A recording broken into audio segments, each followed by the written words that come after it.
I pushed through the revolving door of Westfield Corporate Plaza, my new employee badge already clipped to my belt. The massive lobby stretched before me with polished marble and shiny brass fixtures that screamed corporate money. My footsteps carried across the empty space as I headed for the security desk. The night manager had emailed that someone would be waiting to train me, but the desk sat empty.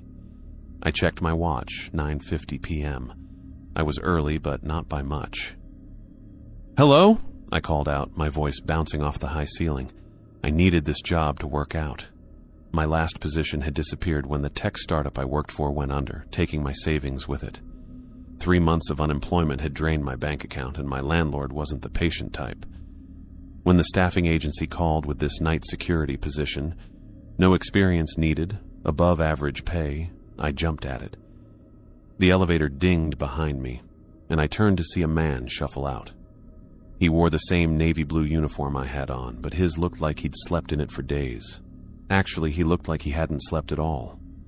Dark bags hung under his bloodshot eyes, and his skin had a sickly paleness that made me want to recommend a doctor. "You're Thompson?" he asked, his voice raspy. I nodded. "Michael. You must be David?" He didn't offer his hand, just nodded and walked to the desk. "Training should take an hour. You work midnight to 6. I've been covering double shifts until they found someone." That explained his appearance, at least partially. I followed him to the desk, where several monitors showed grayscale feeds of empty hallways and darkened office spaces. "The job's simple," David said, slumping into the chair. "Make hourly rounds through the accessible areas. Keep the logs updated. Monitor the cameras." He reached under the desk and pulled out a clipboard, holding it for a moment like he wasn't sure about handing it over. "Is there something else?" I asked. David looked up at me, his eyes focused for perhaps the first time since we'd met. "Yeah, there's something else." He placed the clipboard on the desk between us. "These are the rules, 6 of them. You need to follow them exactly, no matter what you hear or see." I picked up the clipboard. 6 handwritten rules filled the page in tight, heavy handwriting. "Is this some kind of joke?" I asked, smiling. "Hayes the new guy?" David didn't smile back. "I wish it was." He wiped his eyes. "The company won't acknowledge them. They're not in any official manual. But everyone who works nights knows them." I read through the list, my smile fading. 1. Stay off the 3rd floor between 12 a.m. and 6 a.m. 2. If you hear bell sounds after 3 a.m., ignore them. Don't investigate. 3. A man with a cowboy hat will come in sometimes. Let him in, but don't look directly at him. 4. If you see a boy in the lobby, don't let him leave the building. 5. Never answer the phone between 1 a.m. and 2 a.m., no matter who it sounds like. 6. At 6 a.m., check the time twice before leaving your post. "This has to be a joke," I said, but something in David's expression killed the laugh in my throat. "It's not." He leaned forward. "Listen, the official story is that this is a normal office building with normal security concerns, but it's not. Night shifts here. They break people." "Break people how?" David ran a hand through his unwashed hair. "The manager mentioned the turnover, right? Did he say why?" I nodded. "Said the hours are tough for most people." "It's not the hours." David pointed to the clipboard. "It's what happens when you break the rules." "Which is what, exactly?" David shook his head. "Just don't. Okay? Don't test them. Don't get curious. This building..." He paused, looking around like he might be overheard. "This building changes at night." I wanted to laugh it off, but the raw fear in his voice stopped me. Either this was an elaborate prank or the guy truly believed what he was saying. "I quit after tonight," David said. 4 months is enough. I've got a job lined up in another state, far away from here." "Then why not just tell me what's really going on?" "Because knowing doesn't help. Following the rules helps." He stood up. "I'll show you the rounds, the access codes, the alarm system. Then I'm done." For the next hour, David walked me through the basics of the job, The building had 20 floors, but night security only needed to check certain areas. He showed me how to use the access cards, how to log events, and where emergency equipment was stored.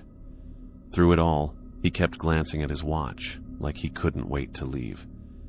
At 10:55 p.m., David handed me the keys. "That's it. Your shift officially starts at midnight, but I need to go." "Hey, wait," I said as he headed for the door. "Those rules, you're serious about them?" David stopped and turned. His face had somehow grown even more haggard in the short time we'd talked. "They want you to break the rules, Thompson. That's how they get you." "They? Who's they?" But David just shook his head and pushed through the revolving door out into the Chicago night. I sat at the security desk, looking at the handwritten rules. Part of me still thought this was an elaborate joke. But why would David put so much effort into scaring me? And who would joke about something that had him so scared? I decided to call the building manager, but the call went straight to voicemail.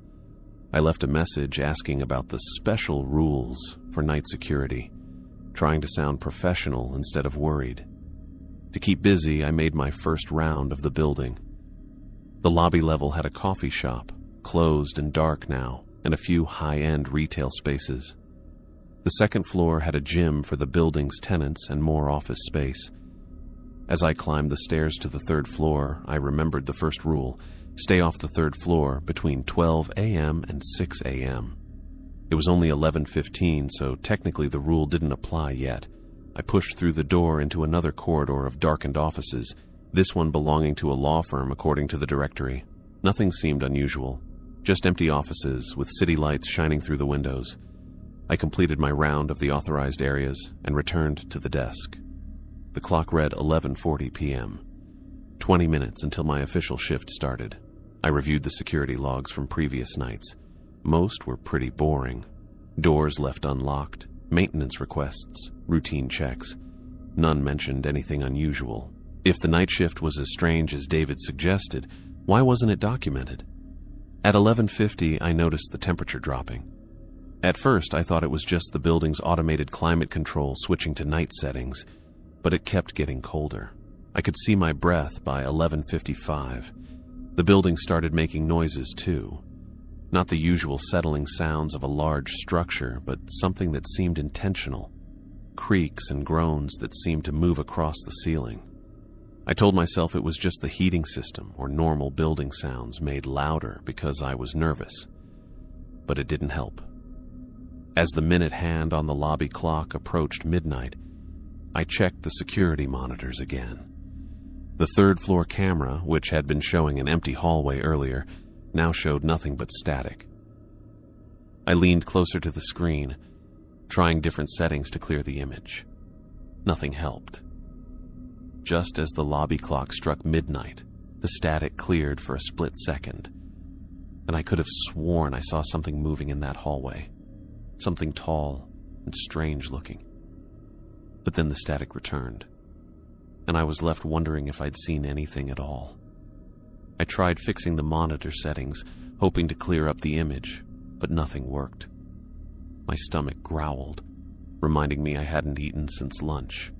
The long night ahead suddenly felt even longer. I remembered seeing a break room with a coffee machine during my walkthrough with David. Where was it again? Second floor? No. Third floor. I stood up, grabbing my key card, then stopped. Rule number 1. Stay off the third floor between 12 a.m. and 6 a.m. I checked my watch. 11:55 p.m. I had a few minutes. Enough time to grab coffee and come back down before midnight. What could possibly happen in 5 minutes? I took the elevator up, trying to ignore David's warnings repeating in my head. The elevator doors opened to a dark hallway on the third floor. When I stepped out, a wave of cold air hit me. Not the normal air conditioning kind of cold. This was the kind that makes your bones hurt. I checked my watch. 11:57 p.m. Still had time. The break room was down the hall to the right, if I remembered right. I walked fast, my footsteps too loud in the quiet hallway. The cold got worse with each step, and I hugged my arms against my chest. Something felt wrong up here. The shadows looked darker, everything too quiet. I checked my watch again, 11:58 p.m. Right when I found the break room door, it hit me how stupid this was. What was I doing? I'd just been told not to be on this floor after midnight, and here I was cutting it close for a cup of coffee. I turned back toward the elevator, walking faster now. That's when I heard it. A rattling sound from down the hall. One of the office doors was shaking like someone was trying to get out. The rattling got louder, the door almost jumping in its frame. 11:59 p.m. I ran. No more pretending this was normal. The rattling got louder behind me, plus there was now a low, groaning sound that definitely wasn't the building settling. The elevator was just ahead. I smashed the call button over and over, looking back over my shoulder. The rattling door was out of sight around the corner, but the sound had turned into loud banging. The elevator doors opened, and I threw myself inside, hitting the lobby button. As the doors started to close, the pounding stopped suddenly. The silence after that was worse than the noise. My watch hit 12 rows a.m. just as the doors shut completely. Back at the security desk, my hands shook as I checked the third-floor camera feed. The static was gone now, showing a normal, empty hallway. No sign of any rattling doors or anything weird. I spent the next hour writing down what happened in my personal notes, not in the official log. How could I report what happened without sounding crazy? More importantly, why couldn't I see the rattling door on the camera? The night went on with regular patrols of the safe areas. Every time I passed the elevators, I kept looking at the button for the third floor, glad I'd escaped whatever was up there. At 3:15 a.m., I was checking the camera feeds when I heard it. A faint tinkling sound like small bells or wind chimes. I froze, remembering the second rule. If you hear bell sounds after 3 a.m., ignore them. Don't investigate. The bells got gradually louder, coming from somewhere above me. The sound was weirdly pretty, musical notes that almost made patterns before changing again. I stood up without meaning to. The bell sounds kept going, pulling me in.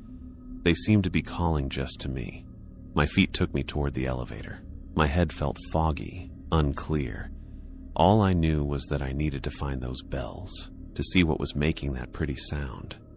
I pressed the elevator call button, watching the numbers light up as it came down to the lobby. When the doors opened, I stepped inside and my hand moved toward the button for the third floor. David's face popped into my head, his bloodshot eyes, the real fear as he warned me. It's what happens when you break the rules. I yanked my hand back just before touching the button, my head clearing up suddenly. What was I doing? The bells continued, but now I could hear something else under the pretty notes. Something off and wrong. I backed out of the elevator, letting the doors close without pressing any buttons. The bell sounds continued for about a minute longer, then stopped suddenly, cutting off mid-note. The sudden silence made my ears ring. I went back to the security desk and checked the monitors again. That's when I saw it. A dark shadow moving across the third-floor hallway on the camera feed. It wasn't shaped like a person, more like a dark spot sliding across the floor before disappearing into a wall. I leaned closer to the screen, but the shadow was gone.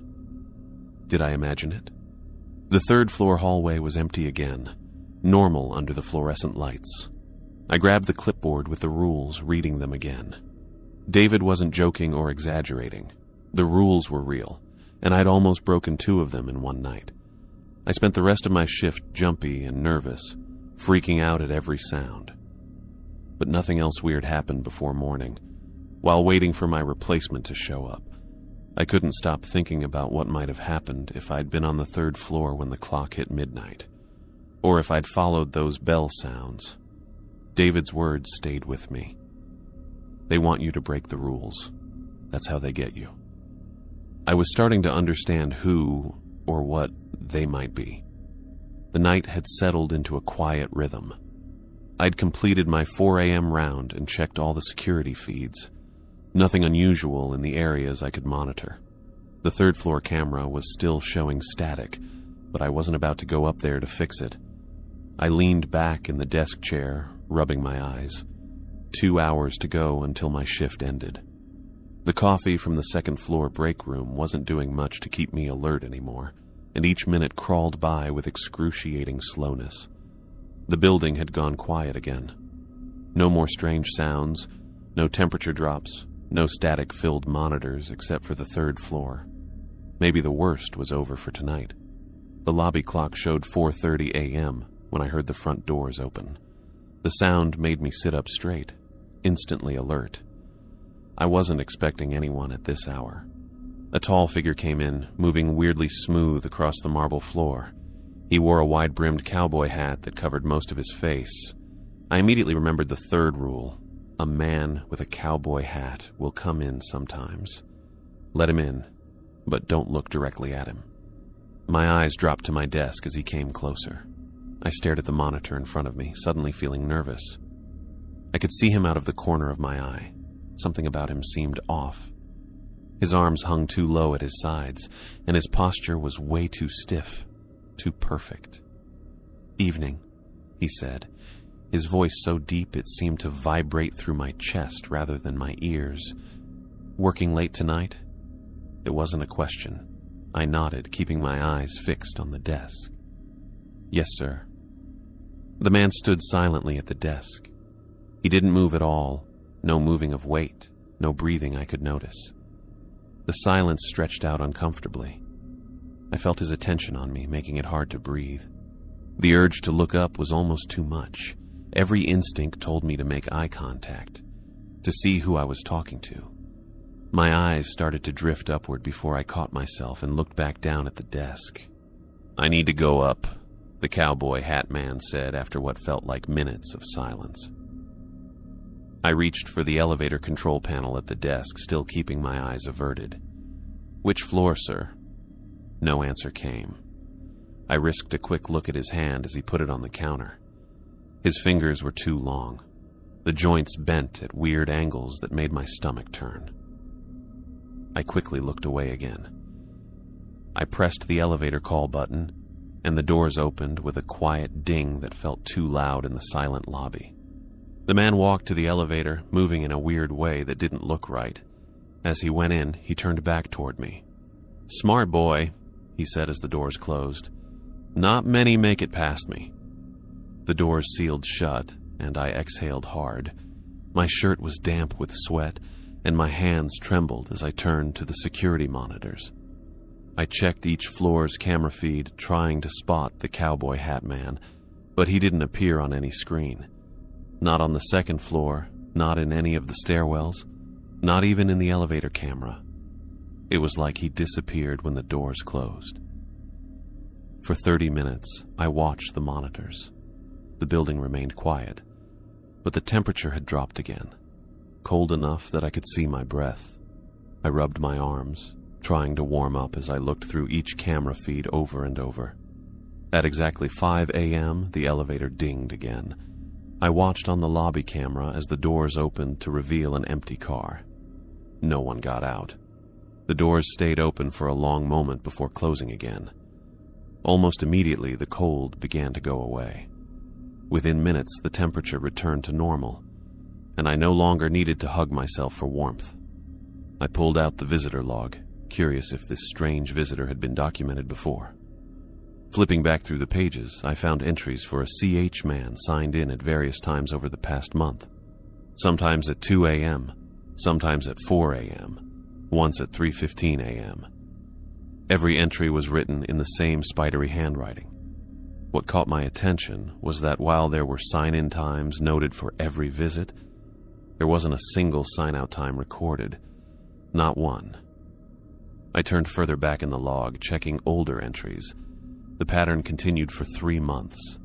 Then, before that, there was a different security guard's name at the top of each page. Thomas Wells. I remember David mentioning he'd been trained by the previous night guard. Putting the pieces together, I checked the date of Wells' last shift. Exactly 3 months ago. The next day's log had been started by David, with a note that said Wells no-show covering shift. I dug through the desk drawers until I found an employee contact list. Thomas Wells was listed with a phone number and emergency contact. Next to his name, Someone had written "missing" in red ink. The previous guard was missing, and according to the visitor log, the cowboy hat man had started appearing right around the same time. I sat back in my chair trying to figure it out. The rules, the weird stuff happening, the missing guard. It wasn't just ghost stories or pranks. Whatever was happening in this building at night was real and dangerous. The lobby clock now read 5:10 a.m. Less than an hour left in my shift. I looked at the front doors, wondering what else might come through them before morning. The visitor log was open in front of me, and I kept staring at the entries for the cowboy hat man. I couldn't stop thinking about how he showed up right before the previous guard went missing. The sound of sniffling caught my attention. I looked up from the desk. A small boy stood in the middle of the lobby, crying. He looked about 9 years old with really pale skin that looked weird under the lobby lights. His clothes seemed oddly formal and old-fashioned. A small button-up shirt with a collar that was too stiff, short pants that ended just below his knees, and shoes that belonged in an old photo. Rule number 4 popped into my head. Don't let a boy leave the building. I stood up slowly. "Hey there, are you okay?" The boy wiped his nose with his sleeve. "Please," he said, his voice shaky. "I need to call my mom. She doesn't know where I am." Something about his voice freaked me out. It wasn't just one voice. It sounded like multiple people talking at once, on top of each other, but slightly offbeat. I tried to hide how uncomfortable I felt. "There's a phone right here you can use," I offered, gesturing to the desk phone while making sure I stayed between him and the exit doors. "But you need to stay here until morning, okay?" The boy looked at the phone, then back at me. His expression changed so fast I jumped a little. The tears were gone in an instant, replaced by pure anger. His face changed in a really weird way. "You know, don't you?" the boy hissed, his voice dropping to an adult's pitch. "The others didn't know, but you do." I gripped the edge of the desk, trying to stay calm.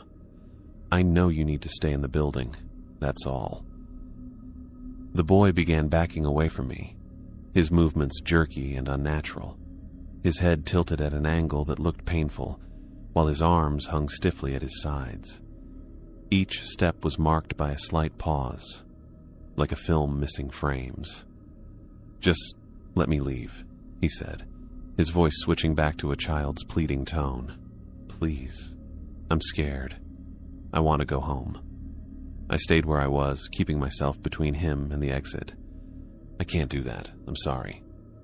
His face twisted again, rage replacing the fear. "What harm could it do?" he snarled, now sounding like an old man. "You think these rules protect you? They don't. They protect us." I didn't respond. What could I say to that? The boy kept walking backward until he reached the center of the lobby.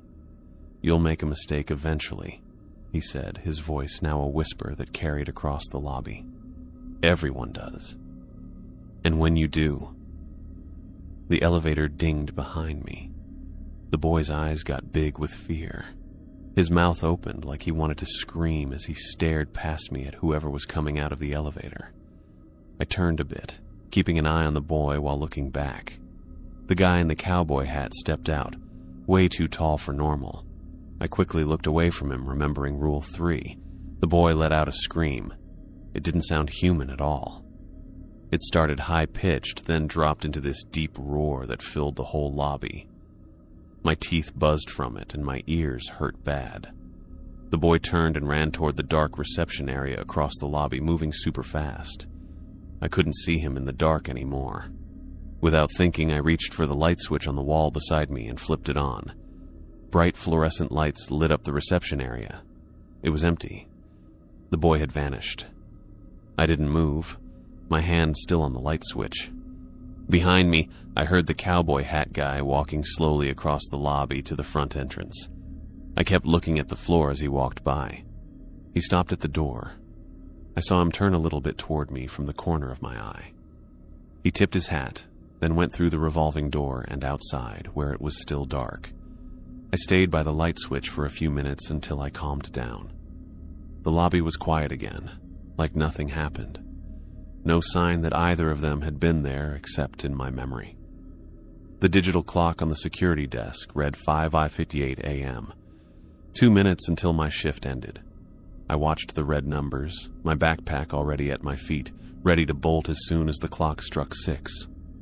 After everything that had happened during the night, the cowboy hat man with his impossible proportions, the not boy who disappeared into shadows, the phone call that couldn't possibly have been my dead mother, I wanted nothing more to leave this place behind. But as I reached for my jacket, David's final rule flashed through my mind. Check the time twice before leaving at 6 a.m. I placed my jacket back on the chair and kept my eyes fixed on the clock. The red digital display changed to 5:59, and I counted the seconds silently in my head.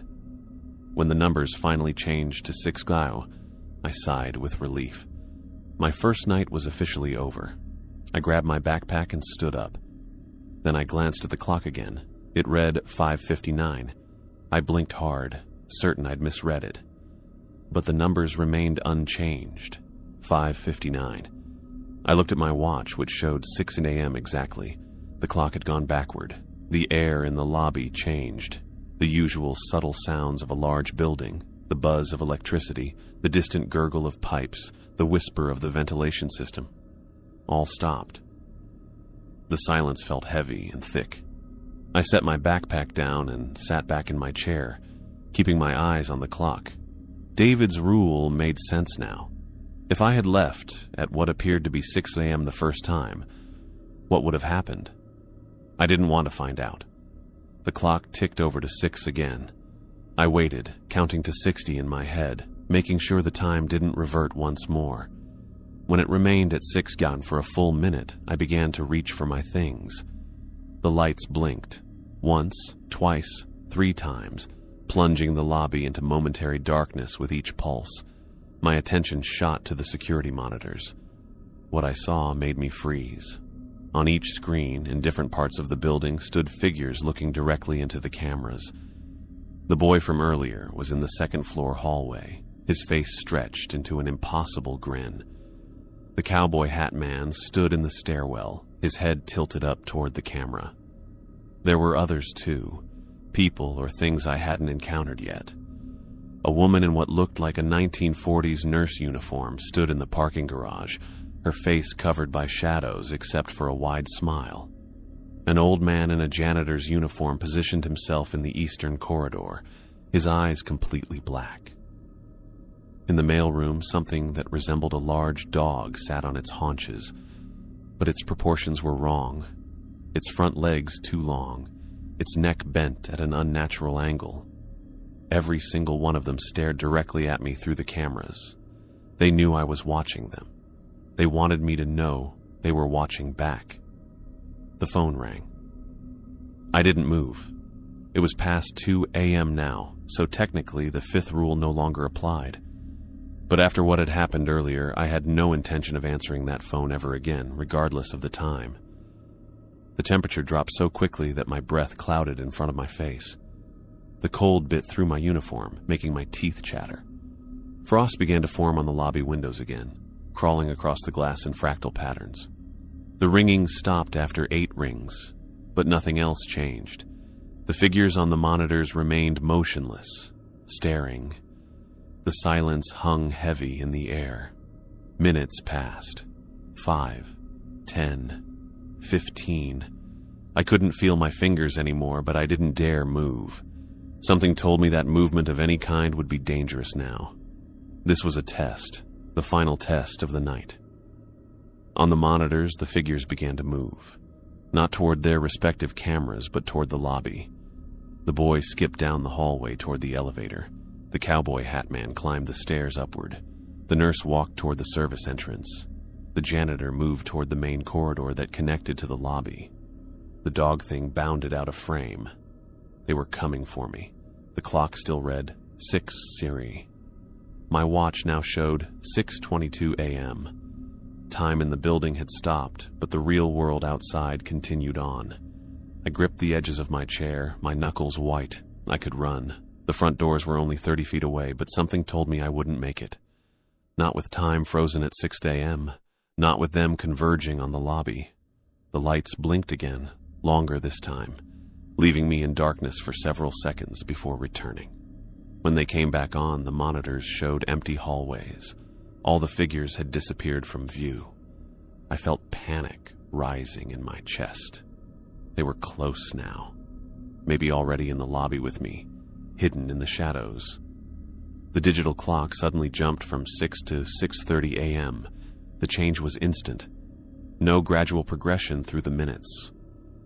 At the same moment, warmth flooded back into the room.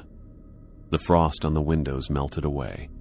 The background noises of the building resumed as if someone had turned up the volume. The front doors swung open, and a woman in the same navy blue security uniform walked in. Her dark hair was pulled back in a neat ponytail, and she carried a travel mug of coffee. She looked alert and well-rested, nothing like David had. "You must be Michael," she said, approaching the desk. "I'm Jennifer Martinez, day shift." I stared at her, unable to speak for a moment. After the night I'd had, the casual normalcy of her entrance seemed absurd. "How was your first night?" she asked, setting her coffee down on the desk. I pushed the clipboard with David's rules toward her. "They're real," I said simply. Jennifer nodded, unsurprised. "Some nights are quiet, some aren't." She glanced at the rules, then back at me. "You followed them all?" "Yes," I said. "Then you'll be back tonight," she stated, not as a question but as a fact. I opened my mouth to deny it, to tell her I quit, but the words wouldn't come. Even after all I'd seen, even with fear making my hands shake, I knew she was right. I would come back. Something about this building had gotten under my skin. The mysteries it held, the rules for nighttime hours, the things that roamed the halls after dark. I needed to understand them. Plus, people needed to be warned. If I quit, someone else would take my place, someone who might not have David's rules to help them. "Yeah," I said finally. "I'll be back." Jennifer smiled slightly. "Get some rest. You'll need it." I grabbed my things and went to the front doors. The morning sun came through the glass, warm and nice. As I pushed through the revolving door into the cool morning air, I thought about the cowboy hat man, the boy, and all the other things waiting in the building behind me. They would be ready for me tonight, waiting for me to make a mistake, waiting for me to break a rule. I walked to my car, planning to come back before dark. Next time I would be ready too.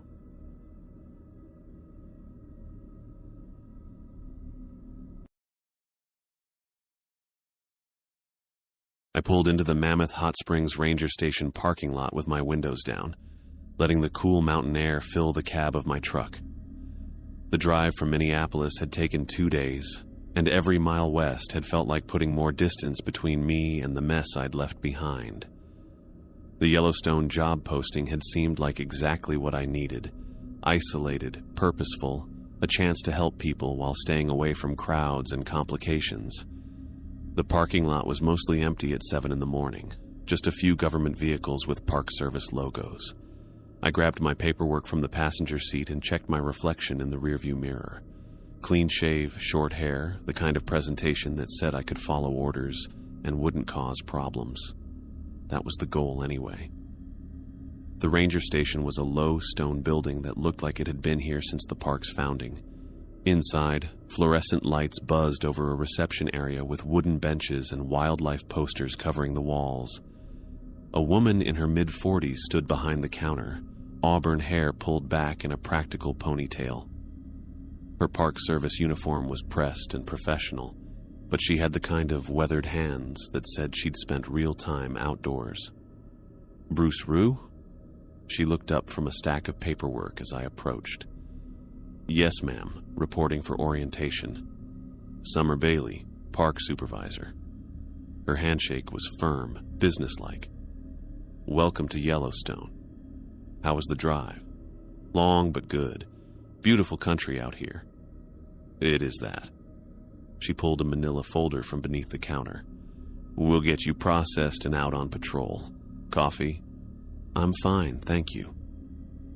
Summer opened the folder and spread several documents across the counter. Standard employment forms, emergency contact information, radio protocols. Nothing unexpected until she pulled out a single sheet of white paper with 6 numbered items typed in courier font.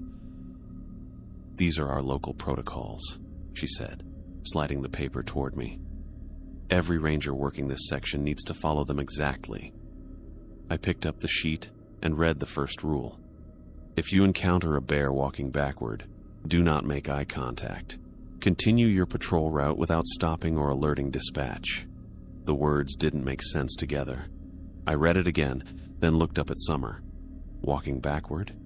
That's correct. I scanned the rest of the list. Rule 2 involved offering water to after-hours visitors, but not answering their questions.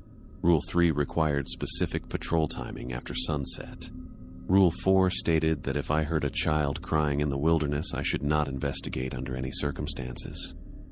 Rule 5 involved barricading myself inside the nearest station if I heard 3 wolf howls in sequence.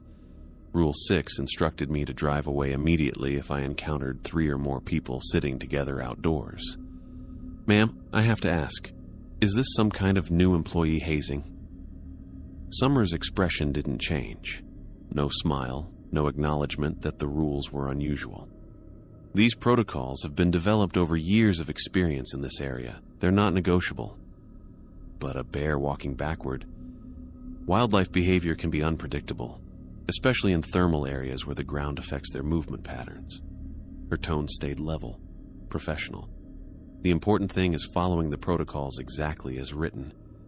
I looked at the paper again. The rules read like something from a horror movie, not a federal employment manual. But Summer's demeanor suggested she was completely serious, and I needed this job. After everything that had happened overseas, after months of therapy and applications and rejections, Yellowstone represented a fresh start. I wasn't about to blow it by questioning my supervisor on day 1. Understood. Follow the protocols. Exactly. Summer pulled a radio from a charging station and handed it to me. Channel 7 for routine communication, Channel 3 for emergencies. Your patrol vehicle is the white Ford Explorer with unit number 12. She slid a set of keys across the counter. Today, you'll be covering the Lamar Valley route. Familiarize yourself with the roads and visibility points. I clipped the radio to my belt and pocketed the keys. The weight of them felt good, official. What about backup? Other rangers in the area? Your solo patrol for now.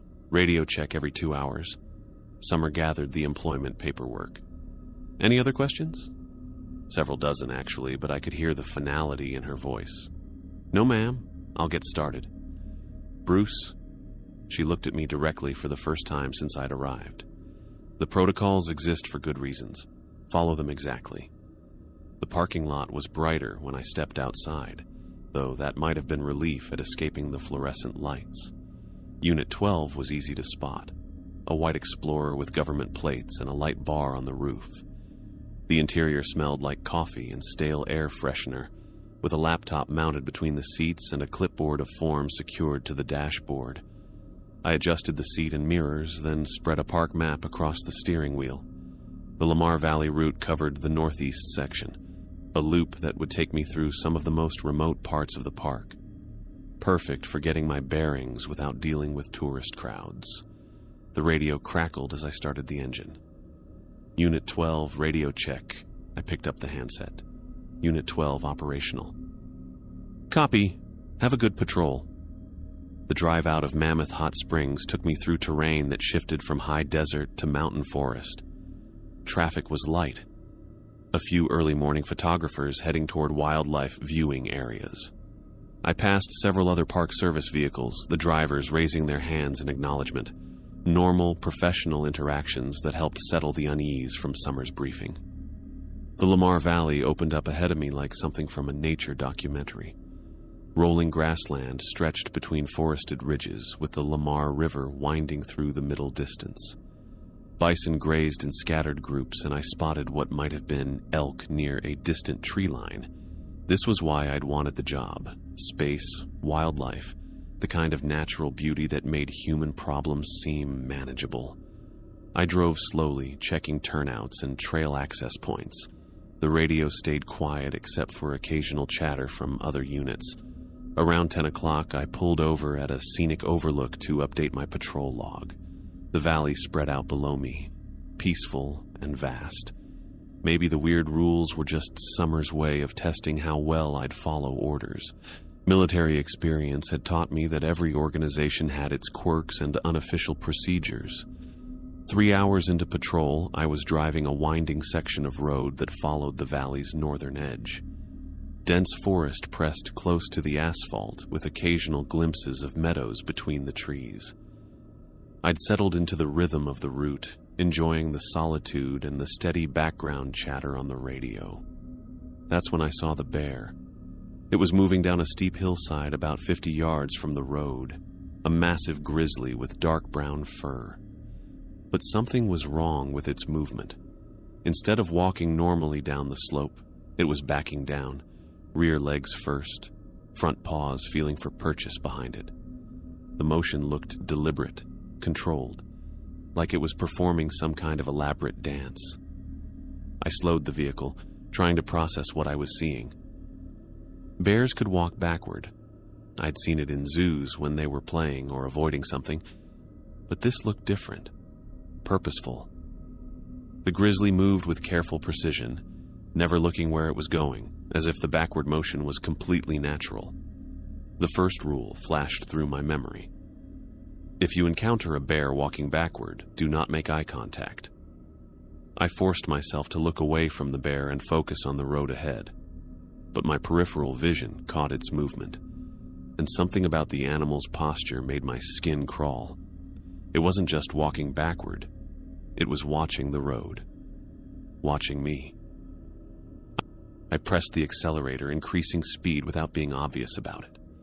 The bear continued its strange descent, and I caught a glimpse of its head turning to track my vehicle. Its eyes seemed too focused, too aware.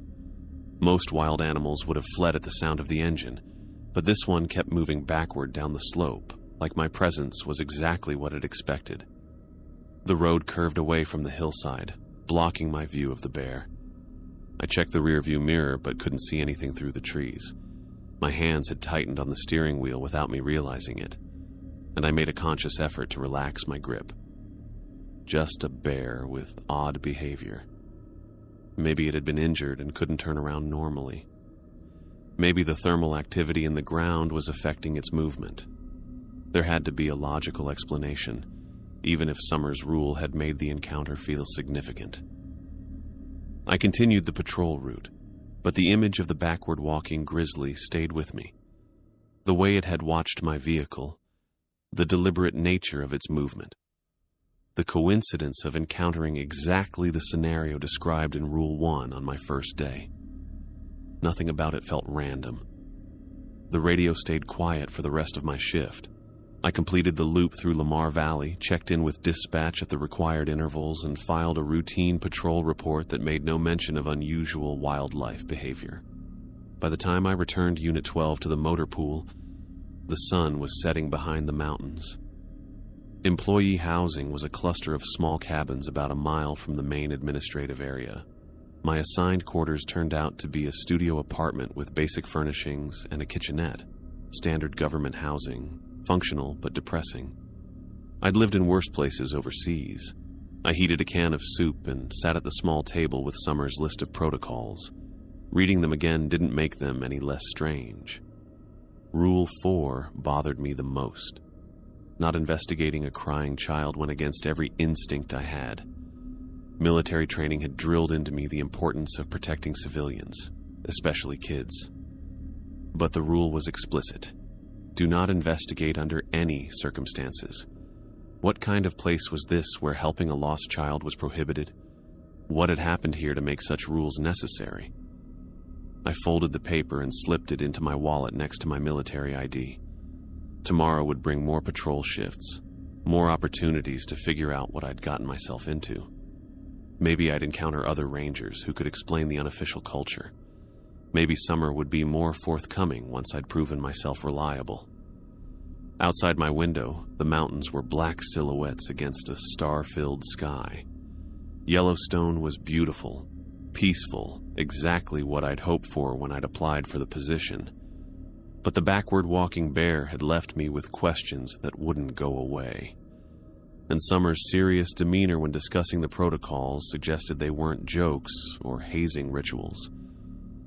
I set my alarm for 6:30 and turned off the lights. Whatever was going on here, I'd figure it out eventually. I just had to follow the rules, do my job, and give it time. How complicated could it be? I pulled out of the Tower Fall Ranger Station parking lot with my headlights cutting through the mountain darkness, the radio silence more noticeable now that normal park operations had ended for the day. Rule 3 had been specific about after-hours patrol timing. Begin exactly 2 hours after sunset, maintain standard route coverage, report any anomalies immediately. The dashboard clock read 9:17 p.m., putting me right on schedule. The Grand Loop Road stretched ahead in the cone of my headlights, asphalt disappearing into blackness between walls of lodgepole pine. During the day, this section offered scenic overlooks and wildlife viewing opportunities. At night, it felt like driving through a tunnel with no end. I kept my speed steady, checking mile markers against the patrol checklist Summer had provided. 23 miles of road to cover with scheduled stops at 4 designated points. My radio crackled with static, then cleared. No other units were operating in this sector after dark. Standard procedure for remote areas where backup wasn't readily available. The isolation should have been peaceful, but something about the complete silence made me hyper-aware of every shadow that moved beyond my headlights. 20 minutes into the drive, I heard it. Crying. Faint but unmistakable, coming from somewhere in the tree line to my right. A child's voice, high and desperate, calling for help. The sound carried clearly through my open window, rising and falling with genuine panic. I slowed the vehicle, then stopped completely, engine idling while I strained to listen. The crying continued, definitely a young voice, maybe a girl. Lost hikers weren't uncommon in Yellowstone, and families sometimes underestimated how quickly darkness could disorient even experienced outdoors people. Every instinct I had screamed that someone needed help. But Rule 4 was burned into my memory. If you hear a child crying in the wilderness, do not investigate under any circumstances. The crying grew closer, moving through the trees toward the road. I could make out words now. Help me, and I can't find them. Repeated over and over with increasing desperation. My hand moved toward the radio to call for backup, then stopped. The rule hadn't mentioned calling for help, only not investigating personally. A small figure emerged from the tree line about 30 yards ahead of my vehicle. A girl, maybe 8 years old, wearing a light blue jacket and jeans. She ran toward my truck with her arms outstretched, tears reflecting in my headlights. Everything about her posture and movement screamed genuine terror. "Please help me," she called out as she approached the driver's side. "I can't find my parents. They were camping and I got lost." I rolled up my window, leaving only a small gap. The girl pressed her face close to the glass, and I could see she'd been crying for a while. Red eyes, streaked cheeks, the kind of exhaustion that comes from hours of fear. She looked exactly like every missing child case I'd seen during my military service. Exactly like the kind of situation where hesitation could mean the difference between life and death. "Please," she whispered through the gap. "I've been walking for hours. I'm so scared." My throat felt tight. Everything in my training said to protect civilians, especially children. Everything in my gut said this girl needed immediate help, but Summer's voice echoed in my memory. "Follow the protocols." Exactly. "I can't help you," I said through the window. The words came out harsher than I'd intended. "I'm sorry." The girl's expression shifted from hope to confusion to something that might have been disappointment. "But I'm lost. I need help finding my parents." "I can't help you," I repeated, then put the vehicle in drive. As I pulled away, I watched the girl in my rearview mirror. She stood in the road for a moment, then began running after my vehicle, At first, her pace seemed normal for a frightened child trying to catch up, but as I increased speed, she kept pace. 20 miles per hour, then 30, then 40. The girl was running behind my truck at 40 miles per hour without any sign of effort or strain. I pressed the accelerator harder, watching the speedometer climb. The girl maintained her distance, arms pumping, legs moving in perfect rhythm. Her face showed no exhaustion, no breathlessness. She ran like an Olympic sprinter, but with the casual ease of someone taking a morning jog. For nearly a mile, she kept pace with my vehicle. Then, as abruptly as she'd started running, she simply wasn't there anymore. My rearview mirror showed empty road illuminated by my taillights. I drove the remaining patrol route on autopilot, checking required stops without really seeing them. The image of the running girl played on repeat in my mind. The impossible speed, the effortless stride, the way she'd simply vanished. Either I'd hallucinated the entire encounter, or something was very wrong with what I'd just witnessed. By the time I returned to Tower Fall Station, my hands had stopped shaking enough to complete the required paperwork. I parked Unit 12 in its designated spot and approached the building, keys ready to unlock the entrance. The door was already open. I stood on the threshold, running through my departure routine from earlier. I'd secured the building, checked all entry points, set the radio to monitor mode. The door had definitely been locked, but now it hung slightly ajar, revealing darkness beyond. I pushed it open slowly, hand instinctively moving toward my radio. The main office was dimly lit by emergency lighting, casting long shadows across desks and filing cabinets. Someone was sitting at my workstation, a woman in hiking clothes, practical jacket, cargo pants, boots suitable for rough terrain. She looked up as I entered, offering a friendly smile that didn't reach her eyes. "Evening," she said casually, as if sitting in a government building after hours was perfectly normal. "Hope you don't mind me waiting inside. Gets cold out there after dark." Rule 2 surfaced immediately. Offer water to after-hours visitors, but do not answer their questions. I moved to the small kitchenette area and filled a paper cup from the water cooler. "Water?" I held out the cup. "Thank you." She accepted it but didn't drink, just held it between her hands. "I was hoping you could help me with some information about park procedures." I remained silent, standing near the entrance with my keys still in my hand. The woman's presence felt wrong, not just the breaking and entering, but something about her demeanor. Too calm, too prepared, like she'd been expecting me. "I'm curious about ranger protocols," she continued, studying my face carefully. "Particularly how new employees are trained to handle unusual situations." The question hit too close to the strange rules I'd been given.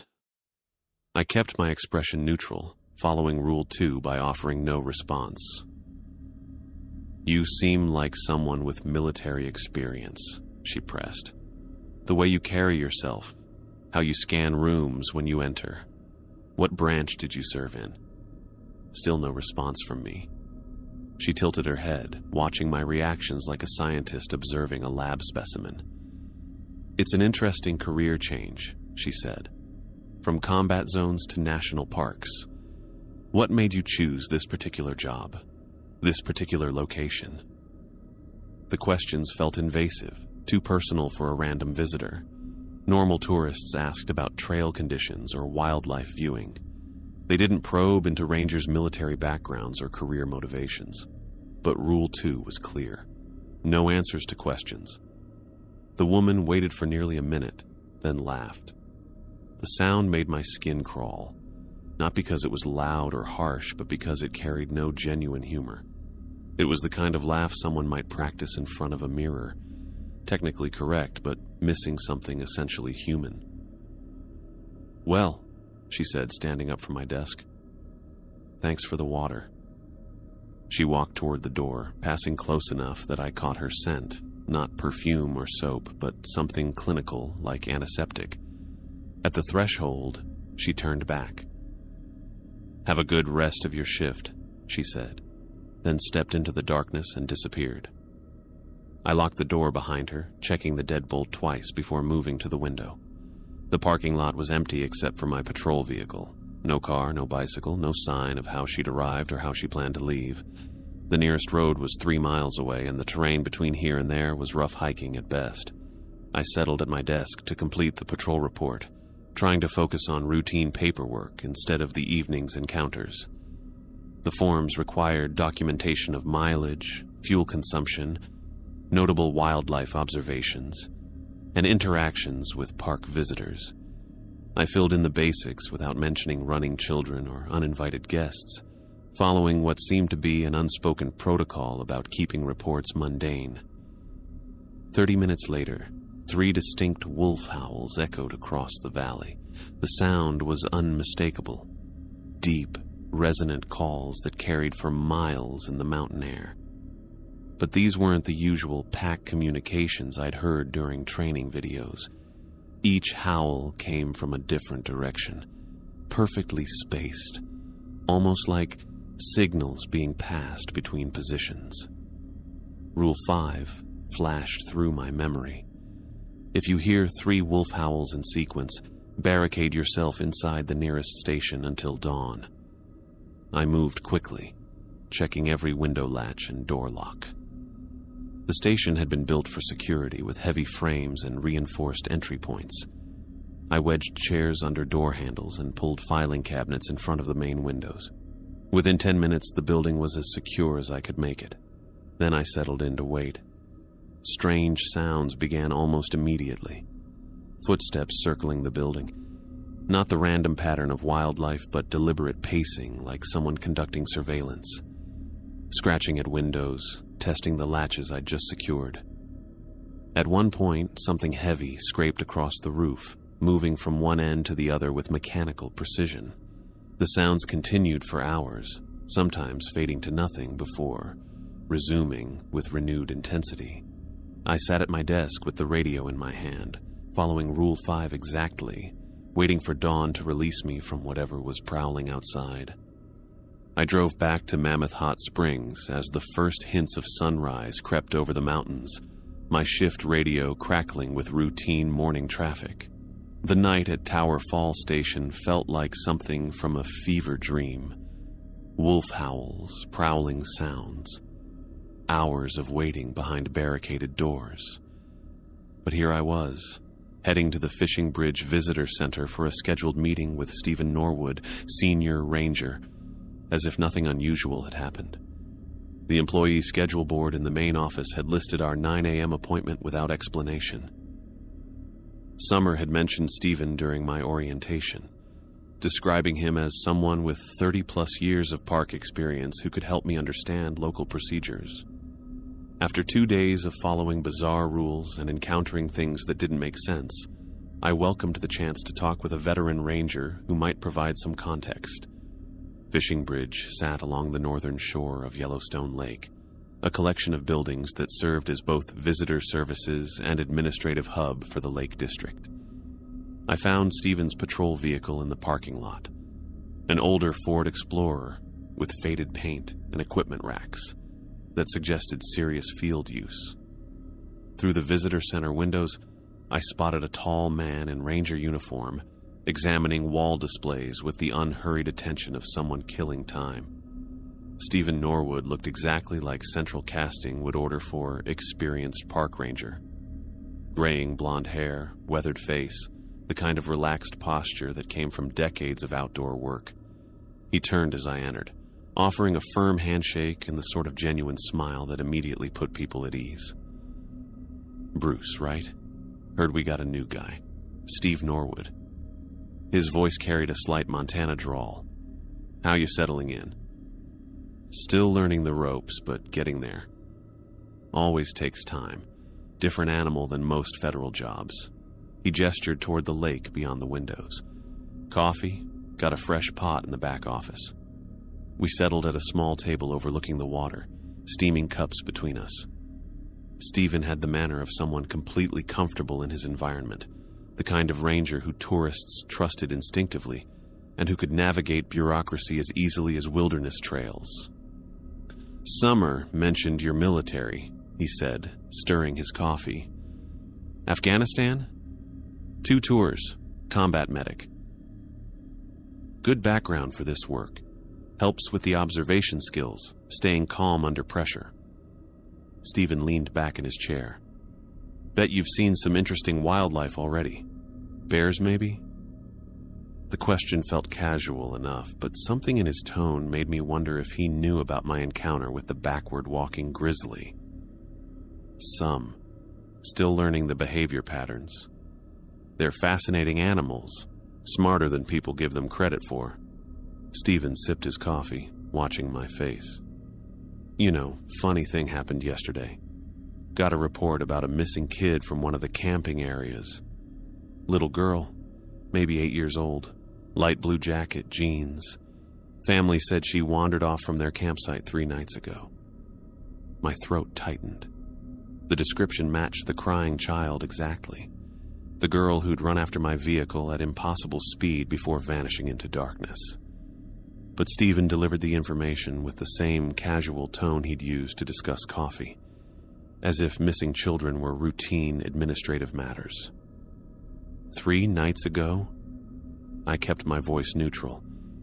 Yeah, Park Service has search and rescue protocols, of course. Coordinate with local law enforcement, helicopter sweeps if weather permits. Stephen shrugged.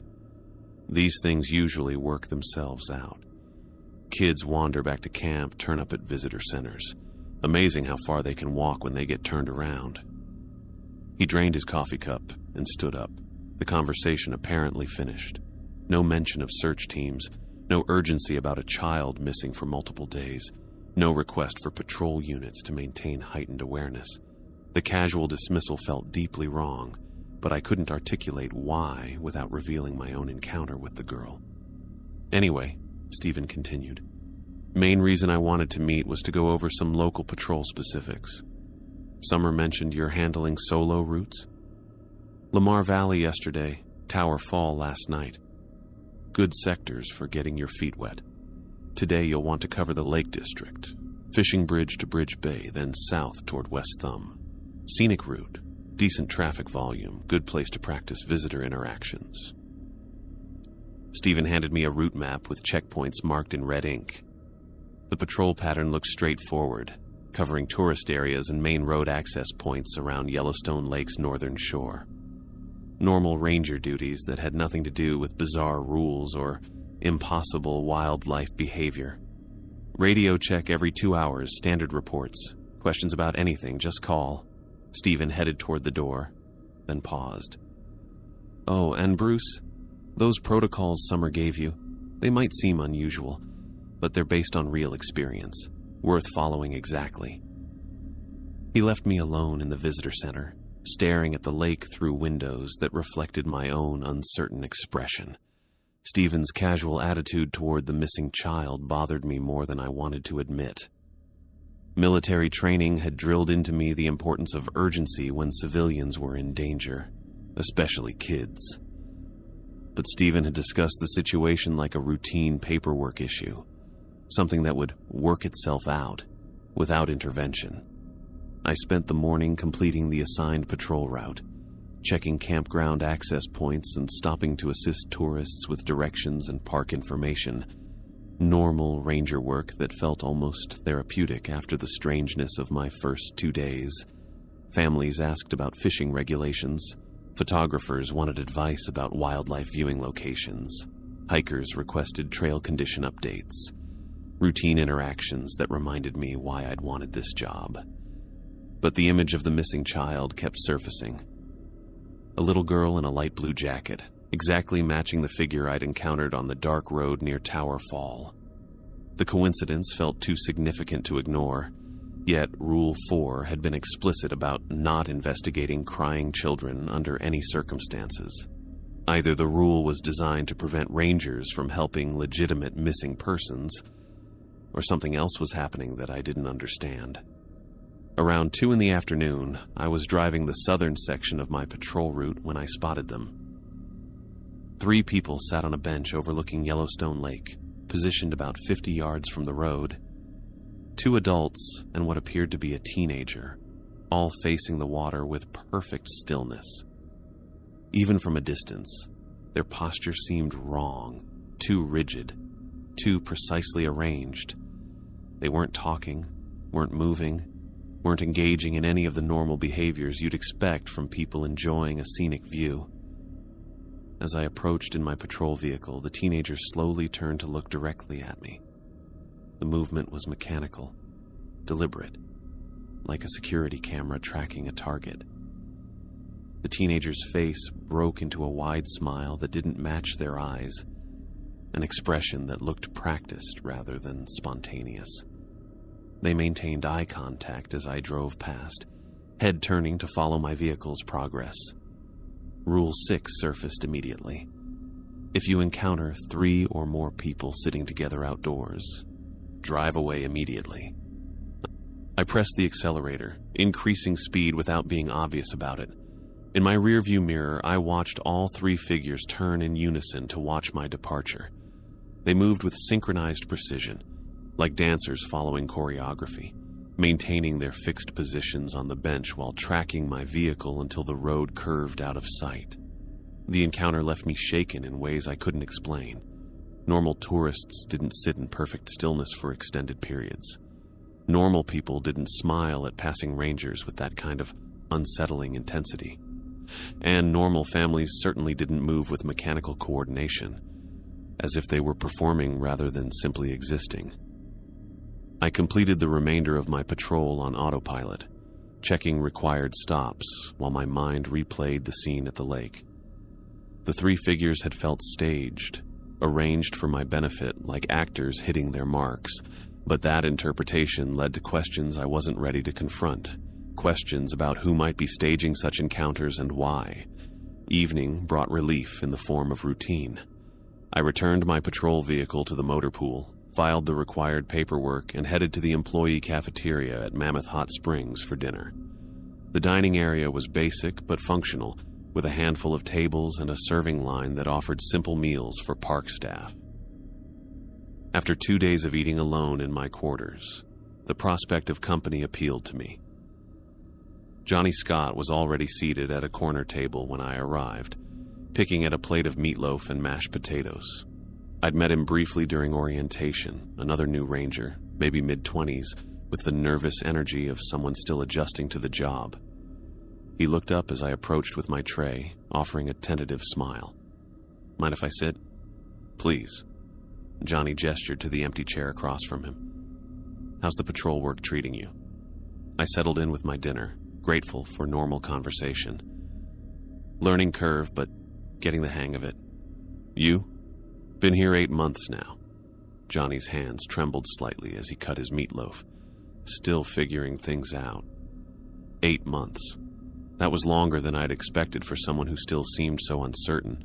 Most jobs had learning periods measured in weeks, not the better part of a year. I studied Johnny's face more carefully, noticing the dark circles under his eyes and the way he kept glancing around the dining area as if checking for surveillance. "Same patrol routes?" I asked. "Similar, they rotate us through different sectors." Johnny lowered his voice, leaning closer across the table. "You been following the rules Summer gave you?" The question hit like cold water. Johnny's tone suggested he knew exactly what rules I'd received, which meant the protocols weren't unique to my assignment. "Yeah, they're unusual." "Unusual," Johnny laughed, but there was no humor in the sound. "That's one way to put it." He pushed food around his plate without eating, eyes constantly moving to scan the other diners. The cafeteria held maybe a dozen people, all park employees engaged in normal dinner conversations. But Johnny watched them like potential threats, his nervousness infectious. "Johnny," I kept my voice low, "what's the real story with those protocols?" His fork paused halfway to his mouth. For a moment, his expression shifted from nervous to something approaching fear. "The rules keep us safe. That's what they told me when I started." "Safe from what?" "That's..." Johnny set down his fork, hands shaking more noticeably now. "That's not the right question to ask. Questions lead to problems. The response felt rehearsed, like something he'd been told to say. But underneath the practiced words, I caught genuine fear. Johnny wasn't just nervous about the job. He was scared of something specific, something that made discussing the rules dangerous. "I've seen the bear," he whispered suddenly. "The one that walks backward. Same one, multiple times. Always in different locations, always watching." My appetite disappeared. Johnny's encounter matched mine exactly, down to the sense of being observed by the animal. But if we'd both seen the same bear exhibiting identical behavior in different areas of the park, the explanation couldn't be simple animal movement patterns. "How many times?" "Dozens, maybe more." Johnny's voice dropped even lower. "Started my second week. Every few days there it is, backing down some hillside right where I can see it. Never gets closer, never does anything threatening. Just watches." The pattern suggested surveillance rather than coincidence. A normal bear might cross a ranger's patrol route occasionally, but not with the frequency Johnny described. And the backward walking behavior was too distinctive to be natural, too specific to be accidental. "What about the other rules?" I pressed. Johnny glanced around the cafeteria again, then leaned even closer. All of them. The crying child, the 3 howls, the visitors with questions. 8 months of following protocols that don't make sense. Watching things that shouldn't exist. "But you keep following them." "Because questioning them leads to problems." Johnny's repetition of the phrase carried weight, as if he'd learned the lesson through bitter experience. Rangers who ask too many questions get transferred, reassigned to different parks, different districts, or they just leave. The word leave hung in the air between us, loaded with implications Johnny didn't seem willing to elaborate. But his fear was genuine, suggesting that whatever happened to questioning rangers was worse than simple job transfers. Johnny pushed back from the table, dinner barely touched. "Bruce, listen to me. Tomorrow is going to be different." "Different how?" "Something not covered by the rules. Something new." Johnny's hands shook as he gathered his silverware. "When it happens, remember what I told you about questions." He stood up abruptly, leaving his tray on the table and walking toward the exit with quick, nervous steps. I watched him go, noting how he checked over his shoulder before disappearing through the doorway. Whatever had Johnny scared, it was specific and immediate. I finished my dinner alone, turning over his warnings. 8 months of following bizarre protocols, multiple encounters with impossible wildlife behavior, and now a prediction that tomorrow would bring something new. Johnny's fear suggested the rules were just the beginning of whatever I'd gotten myself into. Outside the cafeteria windows, darkness was settling over the mountains. Somewhere in that wilderness, a little girl in a light blue jacket had been missing for 3 days. A child who matched exactly the figure I'd seen running at impossible speed behind my patrol vehicle. The 3 people by the lake had watched my departure with synchronized precision, their mechanical movements suggesting careful coordination rather than coincidence. And tomorrow, according to Johnny's warning, something would happen that the rules didn't cover. I cleared my tray and headed back to my quarters, mind racing with questions I was apparently not supposed to ask. Whatever was happening at Yellowstone, it involved more than unusual wildlife behavior and strange patrol protocols. The fear in Johnny's voice had been real, immediate, personal. In my small apartment, I pulled out Summer's list of rules and read them again. 6 numbered items that had seemed bizarre during orientation now felt like warnings about specific threats. Rules designed not to test my compliance, but to protect me from encounters that other rangers had already experienced. But protect me from what, and why was tomorrow going to be different? I set my alarm for 6:30 and tried to push the questions aside. Johnny's warning about problems suggested that curiosity was dangerous here, that rangers who asked too many questions faced consequences worse than simple job loss. Tomorrow would bring answers, whether I was ready for them or not. I woke before my alarm, Johnny's warning about today being different echoing in my mind. The employee quarters felt smaller than usual, the walls pressing close as I replayed our conversation from dinner. Questions lead to problems. Rangers who ask too many questions get transferred, reassigned, or just leave. The radio crackled to life at exactly 7 a.m., Summer's voice cutting through the morning static with my assignment details. But something was off in her tone, a tightness I hadn't noticed before, like someone reading from a script while under pressure.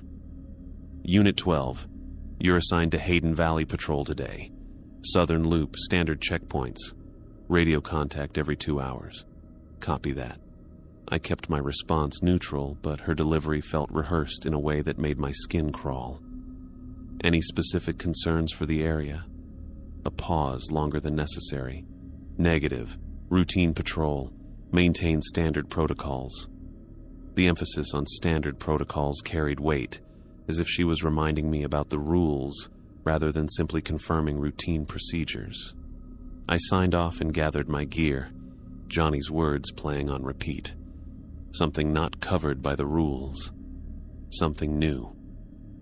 Hayden Valley spread across the Yellowstone River drainage like a massive meadow carved between forested ridges. During peak season, the area drew crowds for wildlife viewing. Bison herds, elk, the occasional wolf pack moving through the grassland. But this early in the morning, the landscape held an empty quality that should have been peaceful and instead felt watched. 20 minutes into my patrol, I spotted them. 3 people sat on a fallen log beside the road, positioned maybe 40 yards from the asphalt. 2 adults and what looked like a teenager, all facing away from the road toward the river. Their posture was identical to the group I'd seen yesterday at Yellowstone Lake. Too still, too precisely arranged, like mannequins positioned for a store display. As my vehicle approached, the teenager turned to look directly at me. The same mechanical movement, the same unsettling smile, the same feeling of being observed rather than simply noticed. But this couldn't be the same group. Hayden Valley was 30 miles from where I'd encountered them yesterday. I maintained speed, following Rule 6 by not stopping or engaging. In my rearview mirror, I watched all 3 figures turn in unison to track my departure, their synchronized movement too coordinated to be natural family behavior. 15 minutes later, I found another group. These 3 sat on a bench near an interpretive sign about thermal features. Different people, I was certain of that, but arranged in the same configuration. 2 adults, 1 younger person, all facing away from the road until my patrol vehicle came into view. Then, the mechanical turn, the practiced smile, the synchronized tracking of my progress. By noon, I'd counted 5 separate groups of 3, always positioned where I couldn't miss them, always responding with identical behavior. Different faces, different ages, but the same unsettling choreography repeated throughout my patrol route. The pattern was too obvious to be coincidence, too coordinated to be natural tourist behavior. Someone was staging these encounters, positioning people along my patrol route, teaching them specific responses to my presence. But why? And how did they know exactly where I'd be driving? The answer that kept surfacing made my stomach clench. My radio communications were being monitored. My routes were being tracked. Every aspect of my patrol schedule was being shared with whoever was orchestrating these encounters. Canyon Village Ranger Station sat at the junction of several major park roads, a hub for tourist services and administrative operations. I pulled into the parking lot for my scheduled midday break, noting 2 unfamiliar vehicles beside the building. A black SUV with government plates and a white sedan that looked more suited to city driving than park terrain. Inside the station, a woman in civilian clothes stood examining wall displays about park geology. She looked up as I entered, offering a professional smile that didn't quite reach her eyes. Mid-40s, blonde hair cut in a severe bob, wearing a blazer that seemed impractical for park environments. "You must be Ranger Rue." She extended her hand. "Dr. Juliet Thompson. I'm a researcher studying wildlife behavior patterns in the park." Her handshake was firm, clinical, like a doctor greeting a patient. But something about her introduction felt off.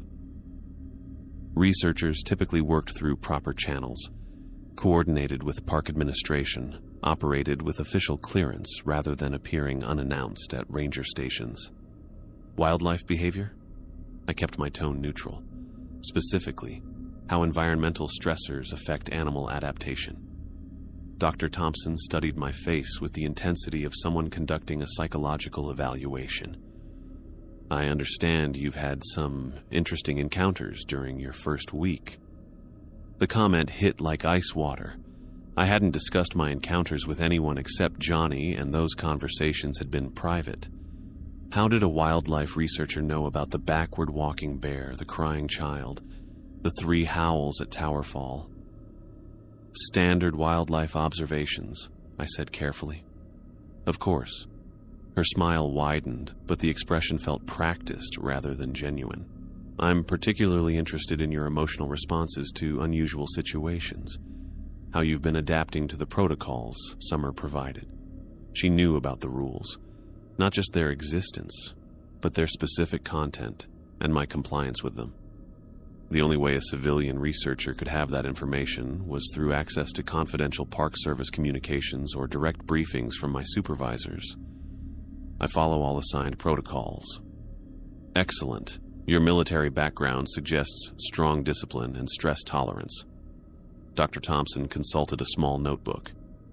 2 tours in Afghanistan as a combat medic, treated both military personnel and civilian casualties. Discharged with psychological evaluations noting hypervigilance and anxiety responses. My blood ran cold. Military service records were protected information, not accessible to park researchers conducting wildlife studies. The fact that she had specific details about my deployments and psychological evaluations meant she'd been granted security clearance far beyond what any legitimate scientist would need. Those records are confidential. Your adaptation period is proceeding normally, she continued, ignoring my concern. Compliance with unusual directives, appropriate stress responses, decision-making under pressure, all within expected parameters. Adaptation, period. The phrase carried clinical weight, suggesting I was being evaluated rather than simply employed. But adaptation to what? And what were the expected parameters she was measuring? What exactly are you studying, Dr. Thompson? Her expression shifted slightly, becoming more guarded. Behavioral adaptation patterns, how individuals with specific psychological profiles respond to controlled environmental stressors. The words hit me like a physical blow. Controlled environmental stressors. The backward walking bear, the crying child, the 3 people sitting in perfect formation. All of it carefully orchestrated to produce specific stress responses. I wasn't being tested on park procedures. I was being used as a test subject. I need to complete my patrol, I said, moving toward the door. Of course. But Ranger Rue. Dr. Thompson's voice stopped me at the threshold. Remember that questioning the parameters can interfere with the adaptation process. Cooperation ensures the best possible outcome. The threat was subtle, but unmistakable. Follow the protocols, accept the encounters, don't ask questions about what was happening to me. The alternative was apparently the same fate that had befallen rangers who asked too many questions. I left the station without responding, my hands shaking as I unlocked my patrol vehicle. Dr. Thompson's clinical approach to my adaptation confirmed what Johnny's fear had suggested. We weren't rangers learning unusual local procedures. We were test subjects in some kind of psychological experiment, monitored and evaluated by researchers who had access to our most private medical information. The afternoon patrol passed in a haze of hypervigilance and growing paranoia. Every radio check with dispatch felt like surveillance. Every tourist I encountered could be another planted actor following a script. The landscape that had initially attracted me to this job now felt like a massive laboratory, with me as the primary specimen under observation. Evening brought assignment to the Old Faithful area, where thermal features created an otherworldly landscape of geysers, hot springs, and steaming pools. Tourist crowds thinned after sunset, leaving the boardwalks and viewing areas largely empty except for the occasional night photographer or late-arriving visitor. I was completing documentation at the visitor center when my radio crackled with an incoming transmission. "Base, this is Unit 14. I need immediate backup." Johnny's voice cut through the static, higher pitched than normal, edged with panic I'd never heard from him before. I grabbed the radio. "Unit 14, this is Unit 12. What's your location?" "Bruce?" Johnny's relief was audible. "Thank God, I'm being followed. The crying child, she's been tracking me for hours. Every time I try to leave my patrol route, she appears ahead of my vehicle." The transmission quality was poor, filled with interference that made his words hard to distinguish, but the fear in his voice was unmistakable, genuine terror that made my chest tighten with recognition. "Where are you now, Johnny?" "South of... Christ, she's running beside my truck again." "How is she keeping pace?" "I'm doing 40 miles per hour and she's just running alongside like it's nothing." His description matched my own encounter exactly. The impossible speed, the effortless stride, the feeling of being hunted rather than simply encountered. But if Johnny was experiencing the same thing, it confirmed that these weren't random events. Someone was orchestrating identical encounters for multiple rangers. "Johnny, follow Protocol 6. Drive away immediately." "I've been trying. Every time I change direction, she's already there waiting, like she knows where I'm going before I do." The transmission dissolved into static for several seconds, then cleared briefly. "Bruce, listen to me. The rules aren't protection. They're part of whatever this is. Don't trust..." The radio went dead. I tried raising him immediately. "Unit 14, respond. Johnny, do you copy?" Nothing but static. I contacted dispatch, reporting the lost communication and requesting Johnny's last known location. Summers' response came back within minutes, providing coordinates that placed him near the Grand Prismatic Thermal area, roughly 15 minutes from my position. I drove toward the location faster than park regulations allowed. Emergency lights activated, but no siren to avoid alarming tourists. Johnny's final words echoed in my mind. The rules aren't protection. They're part of whatever this is. His warning had been cut short, but the implication was clear. The protocols weren't designed to keep us safe from threats. They were designed to make us compliant with whatever was being done to us. I found Johnny's patrol vehicle 40 minutes later, parked beside a thermal pool near the Grand Prismatic viewing area. Unit 14 sat empty with the driver's door hanging open, engine still running. Headlights illuminating wisps of steam rising from superheated water. Johnny was nowhere to be seen. I approached the vehicle carefully, hand instinctively moving toward my radio. Johnny's equipment was still inside.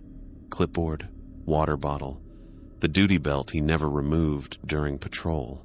His radio sat in the center console, power light glowing green, but when I tried to raise him, the speaker only emitted static. The thermal pool beside his vehicle was roughly circular, maybe 20 feet across, with water that bubbled and steamed at temperatures hot enough to kill. Warning signs posted around the area emphasized the danger of thermal features, the fatal consequences of contact with the superheated water. I searched the immediate area, calling Johnny's name and checking behind trees and rock formations where he might have taken shelter. No response, no sign of struggle, no indication of where he'd gone or why he'd abandoned his vehicle. When I radioed the incident to dispatch, Summers' response felt wrong from the first word. "Copy, Unit 12. Will initiate standard missing person procedures. Return to base immediately for debriefing." No questions about Johnny's last known activities. No urgency about a missing ranger in a dangerous area. No coordination with search and rescue teams or requests for additional units to assist with the search. Just clinical acknowledgement and instructions for me to leave the scene. Shouldn't we establish a perimeter? Coordinate search teams? Negative. Return to base immediately. Ranger Scott's situation will be handled through appropriate channels. Ranger Scott's situation, not missing person emergency or potential medical incident, but a bureaucratic phrase that made Johnny sound like a paperwork problem rather than a human being in danger. I drove back toward Mammoth Hot Springs with my hands gripping the steering wheel so tightly my knuckles went white. Johnny's warning played on repeat. The rules aren't protection, they're part of whatever this is. Dr. Thompson's clinical questions about my adaptation period. Summer's scripted responses that lacked genuine concern for a missing colleague. Whatever was happening at Yellowstone, it involved more than psychological testing or wildlife research. Rangers who asked too many questions didn't just get transferred, they disappeared. And now Johnny was gone, vanishing without explanation while following the same protocols that were supposed to keep us safe.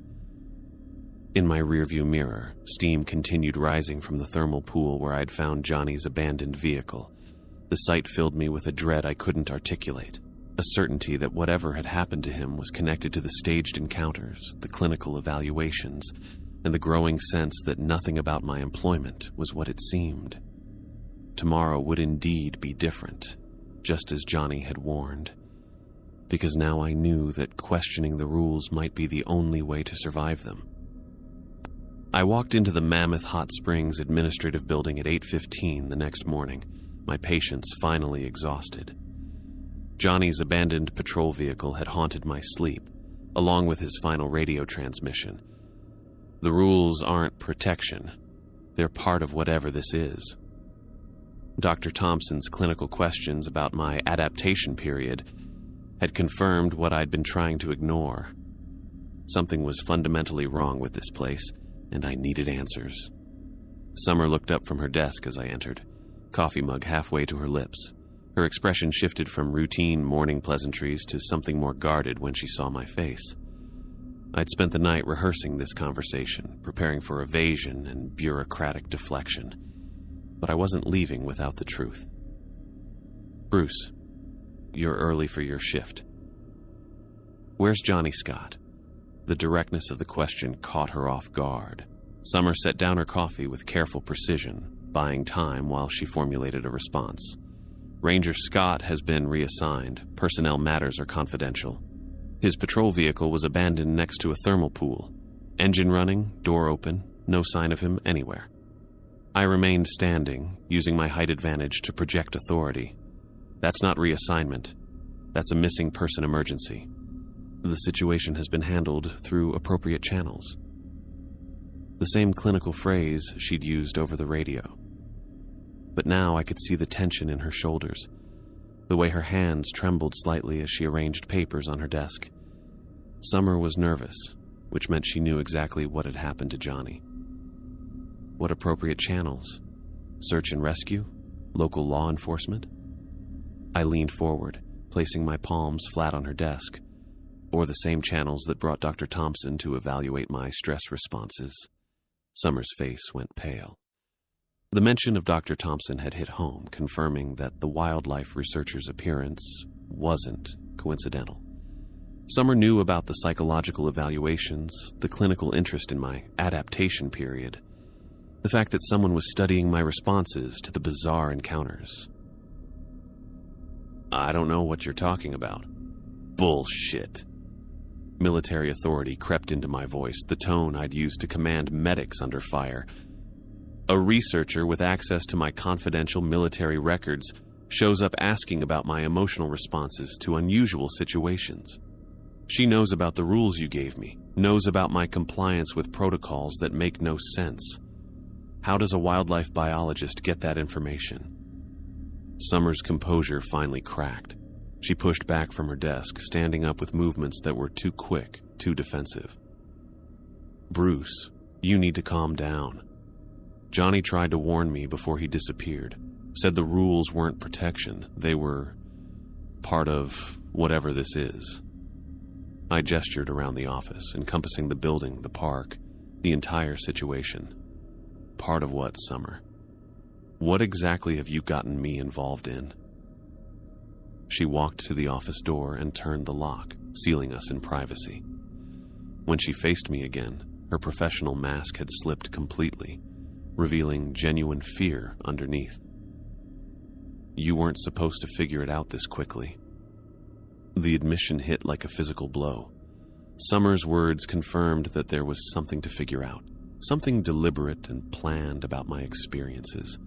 The backward walking bear, the crying child, the 3 people sitting in perfect formation, all of it orchestrated for my benefit. Figure what out? Summer moved to the window, staring out at the parking lot as if checking for surveillance. "You were specifically recruited, Bruce.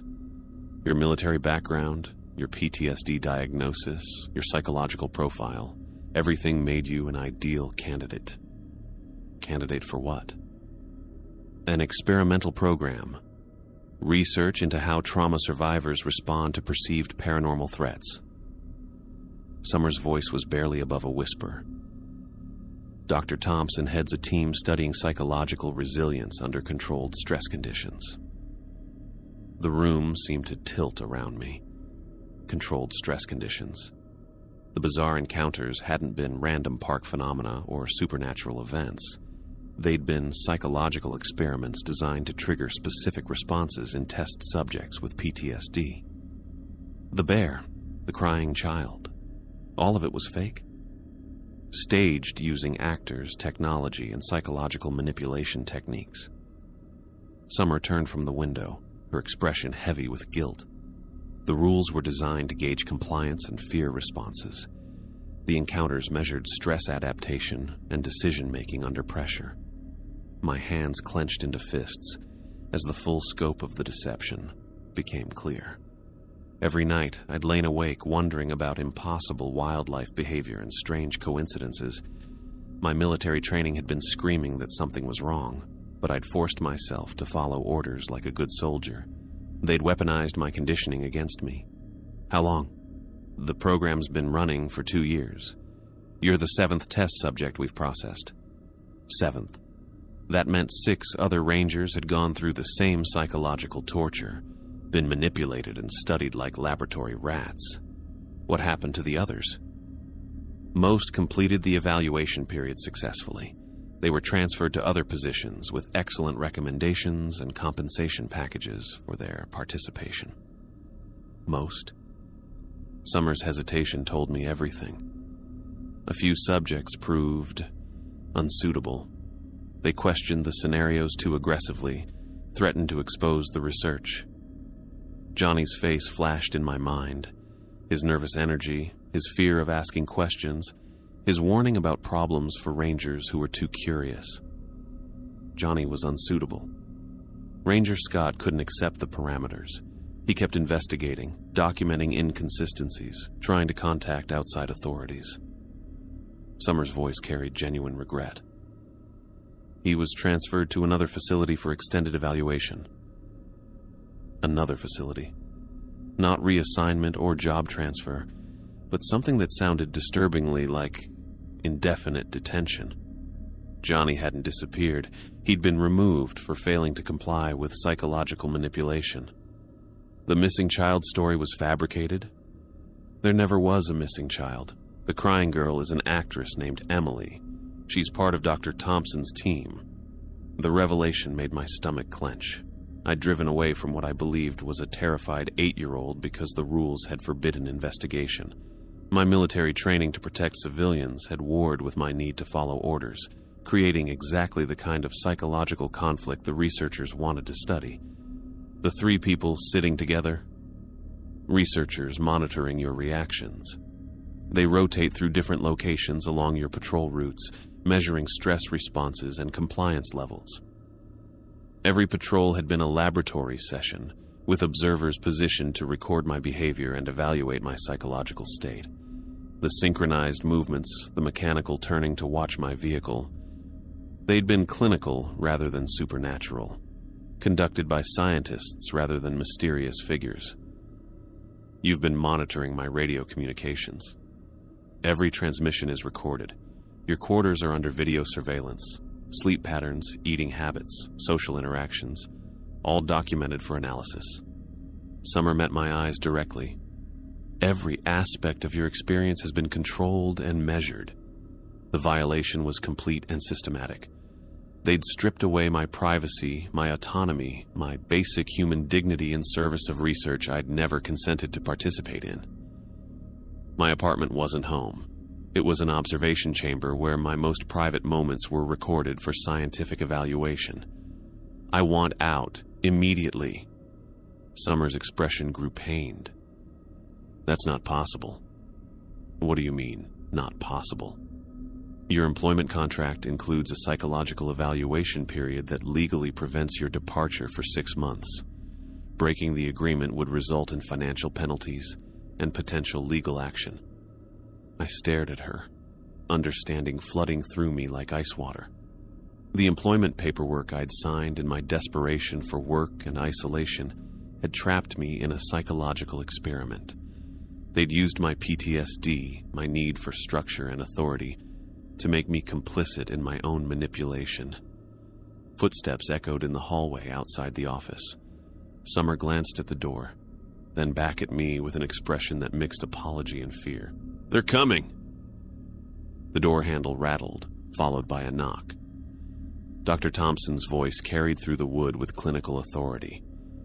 "Summer, we need to discuss Ranger Rue's progress evaluation." Stephen's voice joined hers. "Bruce, you in there? Need to talk through some things." They'd been monitoring this conversation, watching through whatever surveillance equipment they'd installed in the administrative building. My confrontation with Summer hadn't been a private demand for truth. It had been another test scenario designed to measure my responses when the deception was revealed. Summer moved toward the door, her hand hovering over the lock. "Bruce, please understand. Your compliance has been exceptional. Dr. Thompson wants to extend the program, offer you additional compensation for continued participation." I refuse. That's not really an option. The knocking grew more insistent. Dr. Thompson's voice carried a sharper edge. "Summer, open the door." I looked around the office, noting the single window that faced the parking lot and the back door that led to a supply corridor. My military training kicked in automatically, evaluating escape routes and tactical options. They'd underestimated how quickly I could shift from compliant test subject to someone fighting for survival. "Bruce," Stephen's voice carried false concern, "we just want to talk. Work out the details of your continued assignment." Continued assignment. Not employment or career opportunity, but assignment. Like a prisoner being transferred between facilities. Johnny's fate was becoming clearer. Extended evaluation at another facility probably meant indefinite psychological experimentation until subjects either broke completely or proved useful enough to release. Summer reached for the door lock, her movement reluctant, but inevitable. Whatever authority I'd thought she possessed was illusory. She was as much a tool of the research program as the actors and staged encounters. "I'm sorry," she whispered. The lock clicked open. Dr. Thompson entered first, clipboard in hand, followed by Stephen, whose relaxed demeanor had shifted to something more predatory. Behind them, 2 men in Park Service uniforms blocked the doorway, security personnel whose presence confirmed that this wasn't a friendly discussion about employment terms. "Ranger Rue." Dr. Thompson's smile was professional and completely empty. "I understand you have concerns about the program structure. I have concerns about being used as a test subject without informed consent. Your employment contract clearly outlined the evaluation period and research components. Legal review confirmed full compliance with federal guidelines for psychological research. The clinical language was designed to make my objections sound irrational, my anger inappropriate. But the 2 security guards flanking the door suggested that legal compliance wasn't their primary concern. Stephen stepped forward, hands raised in a gesture of false reassurance. "Bruce, nobody wants this to get complicated. The program offers excellent compensation for a few more months of participation. Think about your future career prospects." The threat was subtle, but unmistakable. Cooperation meant financial rewards and positive recommendations. Resistance meant whatever had happened to Johnny and the other unsuitable subjects who'd questioned the research too aggressively. What happened to the Rangers who refused to continue? Dr. Thompson consulted her clipboard. Extended evaluation at specialized facilities designed to address their specific psychological needs. Very comprehensive care. Specialized facilities. Extended evaluation. Comprehensive care. The euphemisms couldn't disguise what she was describing. Indefinite detention for people who discovered they were being used as experimental subjects. I looked at Summer, searching for any sign of the person who'd shown genuine regret moments earlier, but her expression had shifted back to professional neutrality, the brief crack in her facade sealed by the presence of her supervisors. Through the office window, I could see more Park Service vehicles pulling into the parking lot. Whatever happened next, they'd prepared for multiple contingencies. My compliance was preferred, but they were ready to handle resistance with more direct methods. Dr. Thompson stepped closer, her voice taking on the tone of someone explaining simple concepts to a confused patient. Bruce, your stress responses have provided valuable data about trauma survivor adaptation. With a few months of additional testing, we can develop treatment protocols that will help thousands of veterans with similar conditions. The appeal to my desire to help other veterans was perfectly calculated, designed to exploit my guilt about civilian casualties and my need for redemption through service. But Johnny's warning echoed in my mind. The rules aren't protection, they're part of whatever this is. I won't continue. The security guards shifted position, hands moving toward equipment belts that carried more than standard park ranger gear. Dr. Thompson's professional smile faded slightly, revealing the calculating researcher underneath. That's unfortunate, but we're prepared for various responses to program disclosure. Stephen moved to block my path to the window while the security personnel closed the door behind them, sealing the office. The casual meeting about continued assignment had transformed into something resembling an arrest, though no charges had been mentioned and no rights had been read. Summer stood beside her desk, hands clasped in front of her like someone attending a funeral. The woman who'd shown me compassion and regret had disappeared, replaced by a compliant administrator following research protocols that prioritized data collection over human dignity. My military training screamed warnings about tactical disadvantage and limited escape routes. 4 people between me and the main exit, windows that faced an occupied parking lot, and backup personnel positioned outside the building. They'd planned for this contingency, prepared for the moment when a test subject learned the truth and refused to continue participating. Dr. Thompson opened her clipboard, consulting notes that probably contained detailed psychological profiles and response predictions. Ranger Rue, the next phase of the program involves more intensive evaluation scenarios. Your cooperation will ensure the process remains comfortable for everyone involved. The clinical language couldn't disguise the threat. Cooperation meant continued psychological manipulation under laboratory conditions. Resistance meant forced participation through whatever methods they'd used on Johnny and the other unsuitable subjects.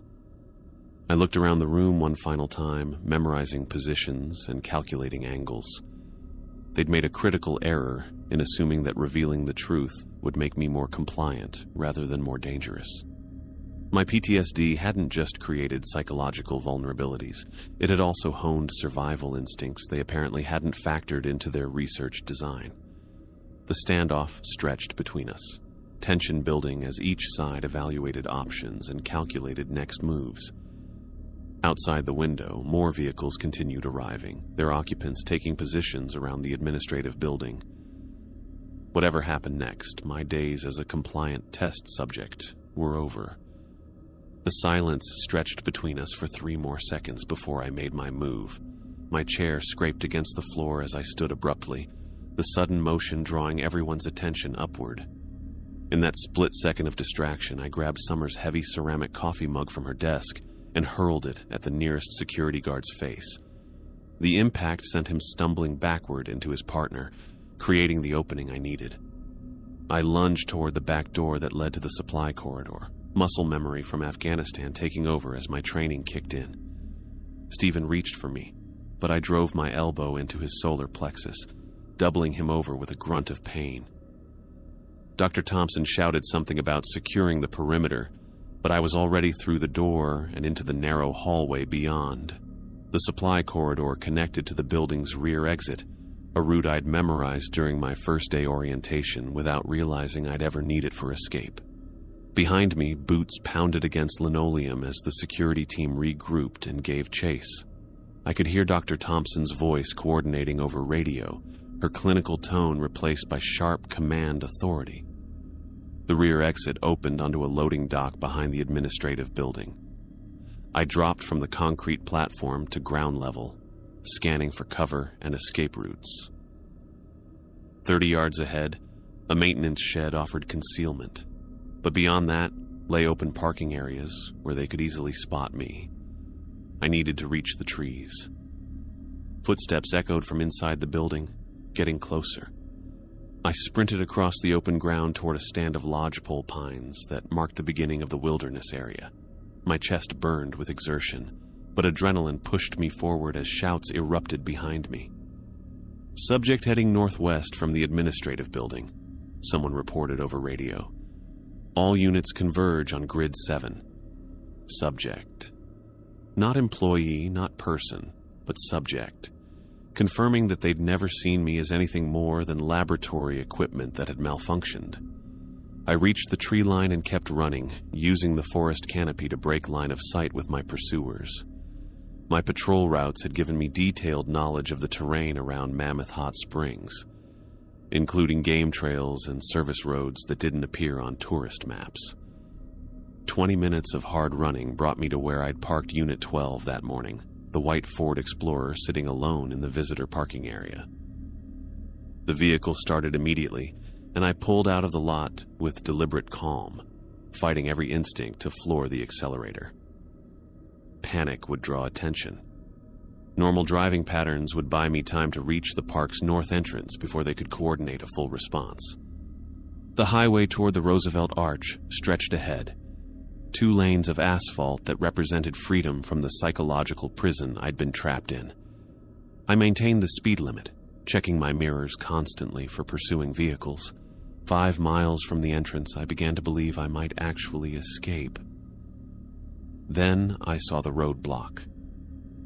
3 Park Service vehicles had been positioned across both lanes just before the entrance station, creating an impassable barrier.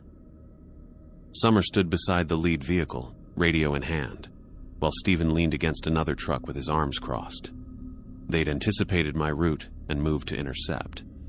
I pulled to the shoulder 200 yards from the checkpoint, hands gripping the steering wheel as I evaluated options. Driving through the roadblock would require ramming Park Service vehicles, potentially injuring people who were following orders rather than making free choices. My military training included rules of engagement that prohibited unnecessary violence against non-combatants. But staying meant returning to Dr. Thompson's extended evaluation program, whatever that actually entailed. I turned off the engine and grabbed my day pack from the passenger seat, leaving Unit 12 unlocked with the keys in the ignition. If they wanted the vehicle back, they could collect it themselves. My escape would continue on foot through terrain they couldn't follow with cars. The forest on the park's northern edge was dense enough to provide cover, but open enough for fast movement. I struck out across country, using compass bearings to maintain direction toward the boundary while staying well clear of established trails where they might set up ambush points. 15 minutes into my cross-country trek, I heard my name being called from somewhere ahead. Not the harsh authority of security personnel, but a young woman's voice carrying genuine urgency. "Bruce? Please, I need to talk to you." I stopped behind a large boulder, scanning the trees for the source of the voice. Movement caught my eye. A small figure in hiking clothes emerging from behind a cluster of aspens maybe 40 yards ahead. Even at distance, I recognized her immediately. The crying child. Emily, according to Summer's revelation. The actress who'd run behind my patrol vehicle at impossible speeds. The centerpiece of the psychological manipulation designed to exploit my protective instincts toward children. But something was different about her posture and movement. The mechanical quality was gone, replaced by natural human urgency. She approached my position, with her hands visible, making no attempt at stealth or concealment. "I know you don't trust me," she called out, "but I can help you get out of here." I remained behind the boulder, evaluating whether this was another test scenario designed to measure my responses under stress. "You're part of the program." I was. Emily stopped 20 feet away.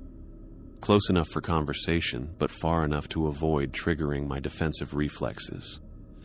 "But what they're doing isn't what I signed up for." She looked younger than I'd realized during our previous encounter, maybe early 20s, with intelligent eyes that held none of the vacant quality I'd seen during her performance as the lost child. Her hiking clothes were practical rather than costume-like, suggesting she'd been moving through the wilderness for some time. "You've been manipulating me for weeks.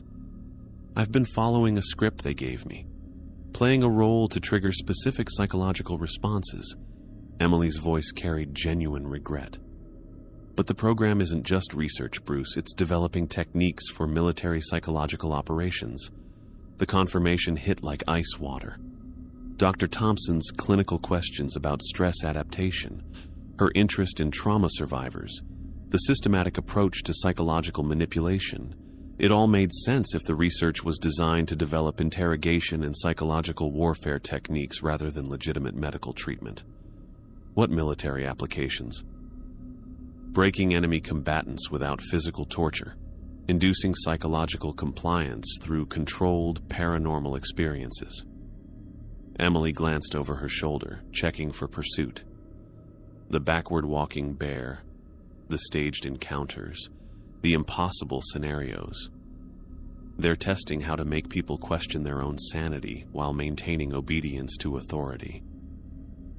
My stomach clenched as the full scope of the deception became clear. They hadn't just been studying my stress responses. They'd been refining psychological torture techniques using my PTSD as a testing ground. The protocols hadn't been protection or hazing, but components in a systematic method for destroying people's grip on reality. The other test subjects? Some completed the program and were released with payoffs to stay quiet. Others who refused to continue. Emily's expression darkened. They don't get transferred to other facilities. They disappear permanently. Johnny's face flashed in my mind. His nervous energy, his fear of asking questions, his final radio transmission cut short. They hadn't transferred him for extended evaluation. They'd eliminated him because he'd figured out the truth and refused to continue participating. "Why are you helping me?" "Because I've been watching what this does to people for 6 months. You're not the first veteran they've used, and you won't be the last unless someone exposes what's happening here." Emily reached into her jacket pocket, producing a hand-drawn map. "There's a game trail that leads to the park boundary about 2 miles northeast of here. It doesn't show up on official maps because it follows an old mining access route." She handed me the map, her fingers trembling slightly. "The boundary fence has weak spots where you can cut through.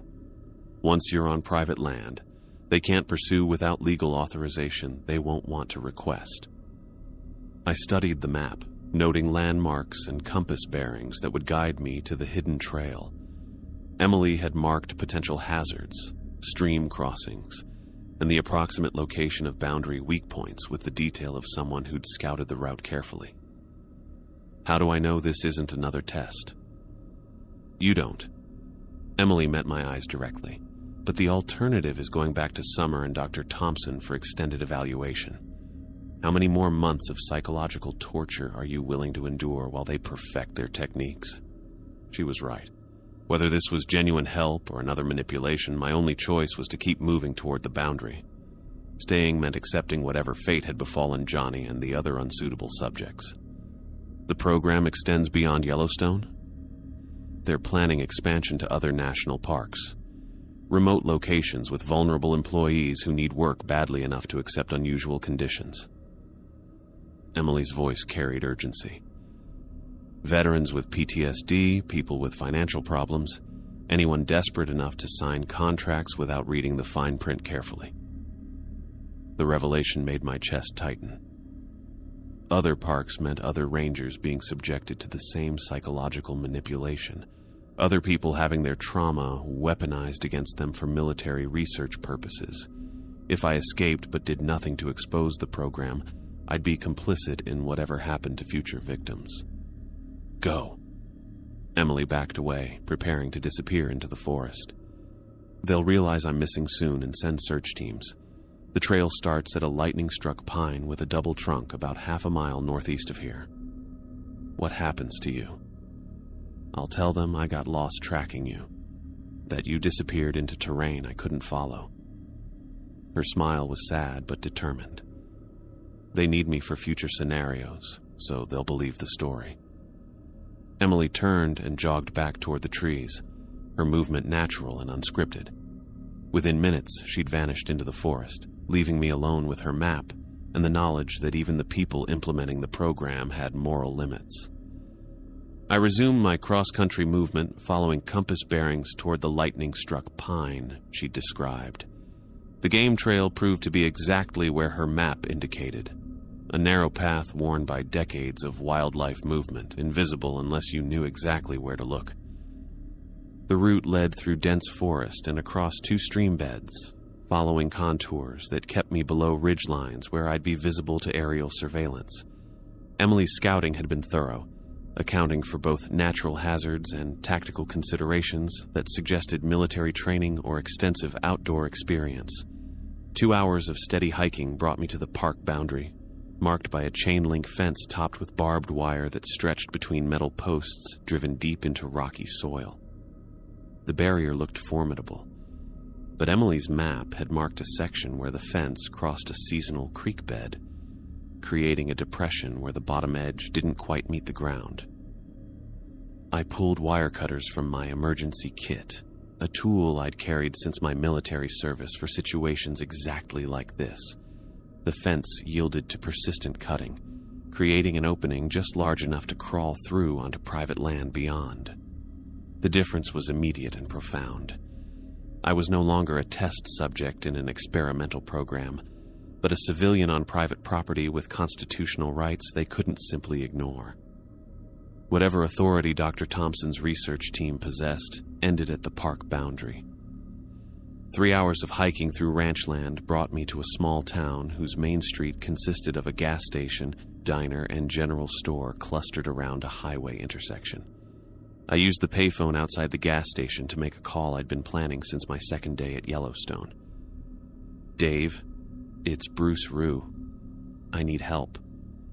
David Chen had been my squad leader in Afghanistan, a career soldier who'd understood the psychological costs of combat better than most officers. After discharge, he'd established a network of veterans who helped each other transition to civilian life without bureaucratic interference. Jesus, Bruce, where are you calling from? Your number came up as some town in Montana. Long story, but I need to disappear for a while. New identity, clean transportation, somewhere the government can't track me down easily. Dave's pause carried the weight of someone who'd handled similar requests before. How deep is the hole you're in? Deep enough that people are disappearing. Military psychological research that's crossed legal and ethical lines. Copy that. There's a truck stop 40 miles south of your position. Blue Bear Travel Plaza. Go to Pump 7 and wait. Someone will find you within 2 hours. The connection ended without further explanation, but I trusted Dave's network more than any official channels. Veterans who'd been betrayed by bureaucrats and researchers understood the importance of mutual protection. The ride came exactly as promised. A long-haul trucker who asked no questions about my situation or destination. We drove through the night toward Colorado, where Dave's contacts had prepared documentation and resources for starting over. Months passed in a small cabin outside Denver, where I worked construction jobs and avoided any contact with government agencies. The false identity held up under casual scrutiny, but I knew it wouldn't survive serious investigation if they decided to hunt for me aggressively. Through encrypted communications with Dave's network, I learned that the Yellowstone program had indeed expanded. New rangers at Glacier National Park and Grand Teton were receiving identical protocol lists, experiencing the same impossible encounters designed to break down psychological resistance. The crying child actor had been deployed to multiple locations, along with other performers playing roles in the expanded psychological manipulation program. Dr. Thompson's research had evolved beyond testing techniques to active implementation. The military applications Emily had warned about were becoming operational, with veterans being recruited as both test subjects and unwitting trainers for psychological warfare specialists. I began documenting everything I remembered about my time in the program: the specific rules, the staged encounters, the clinical evaluations, and the systematic approach to exploiting PTSD symptoms. The information would form the foundation for exposing the operation, but I needed more than personal testimony to bring down a program with military backing.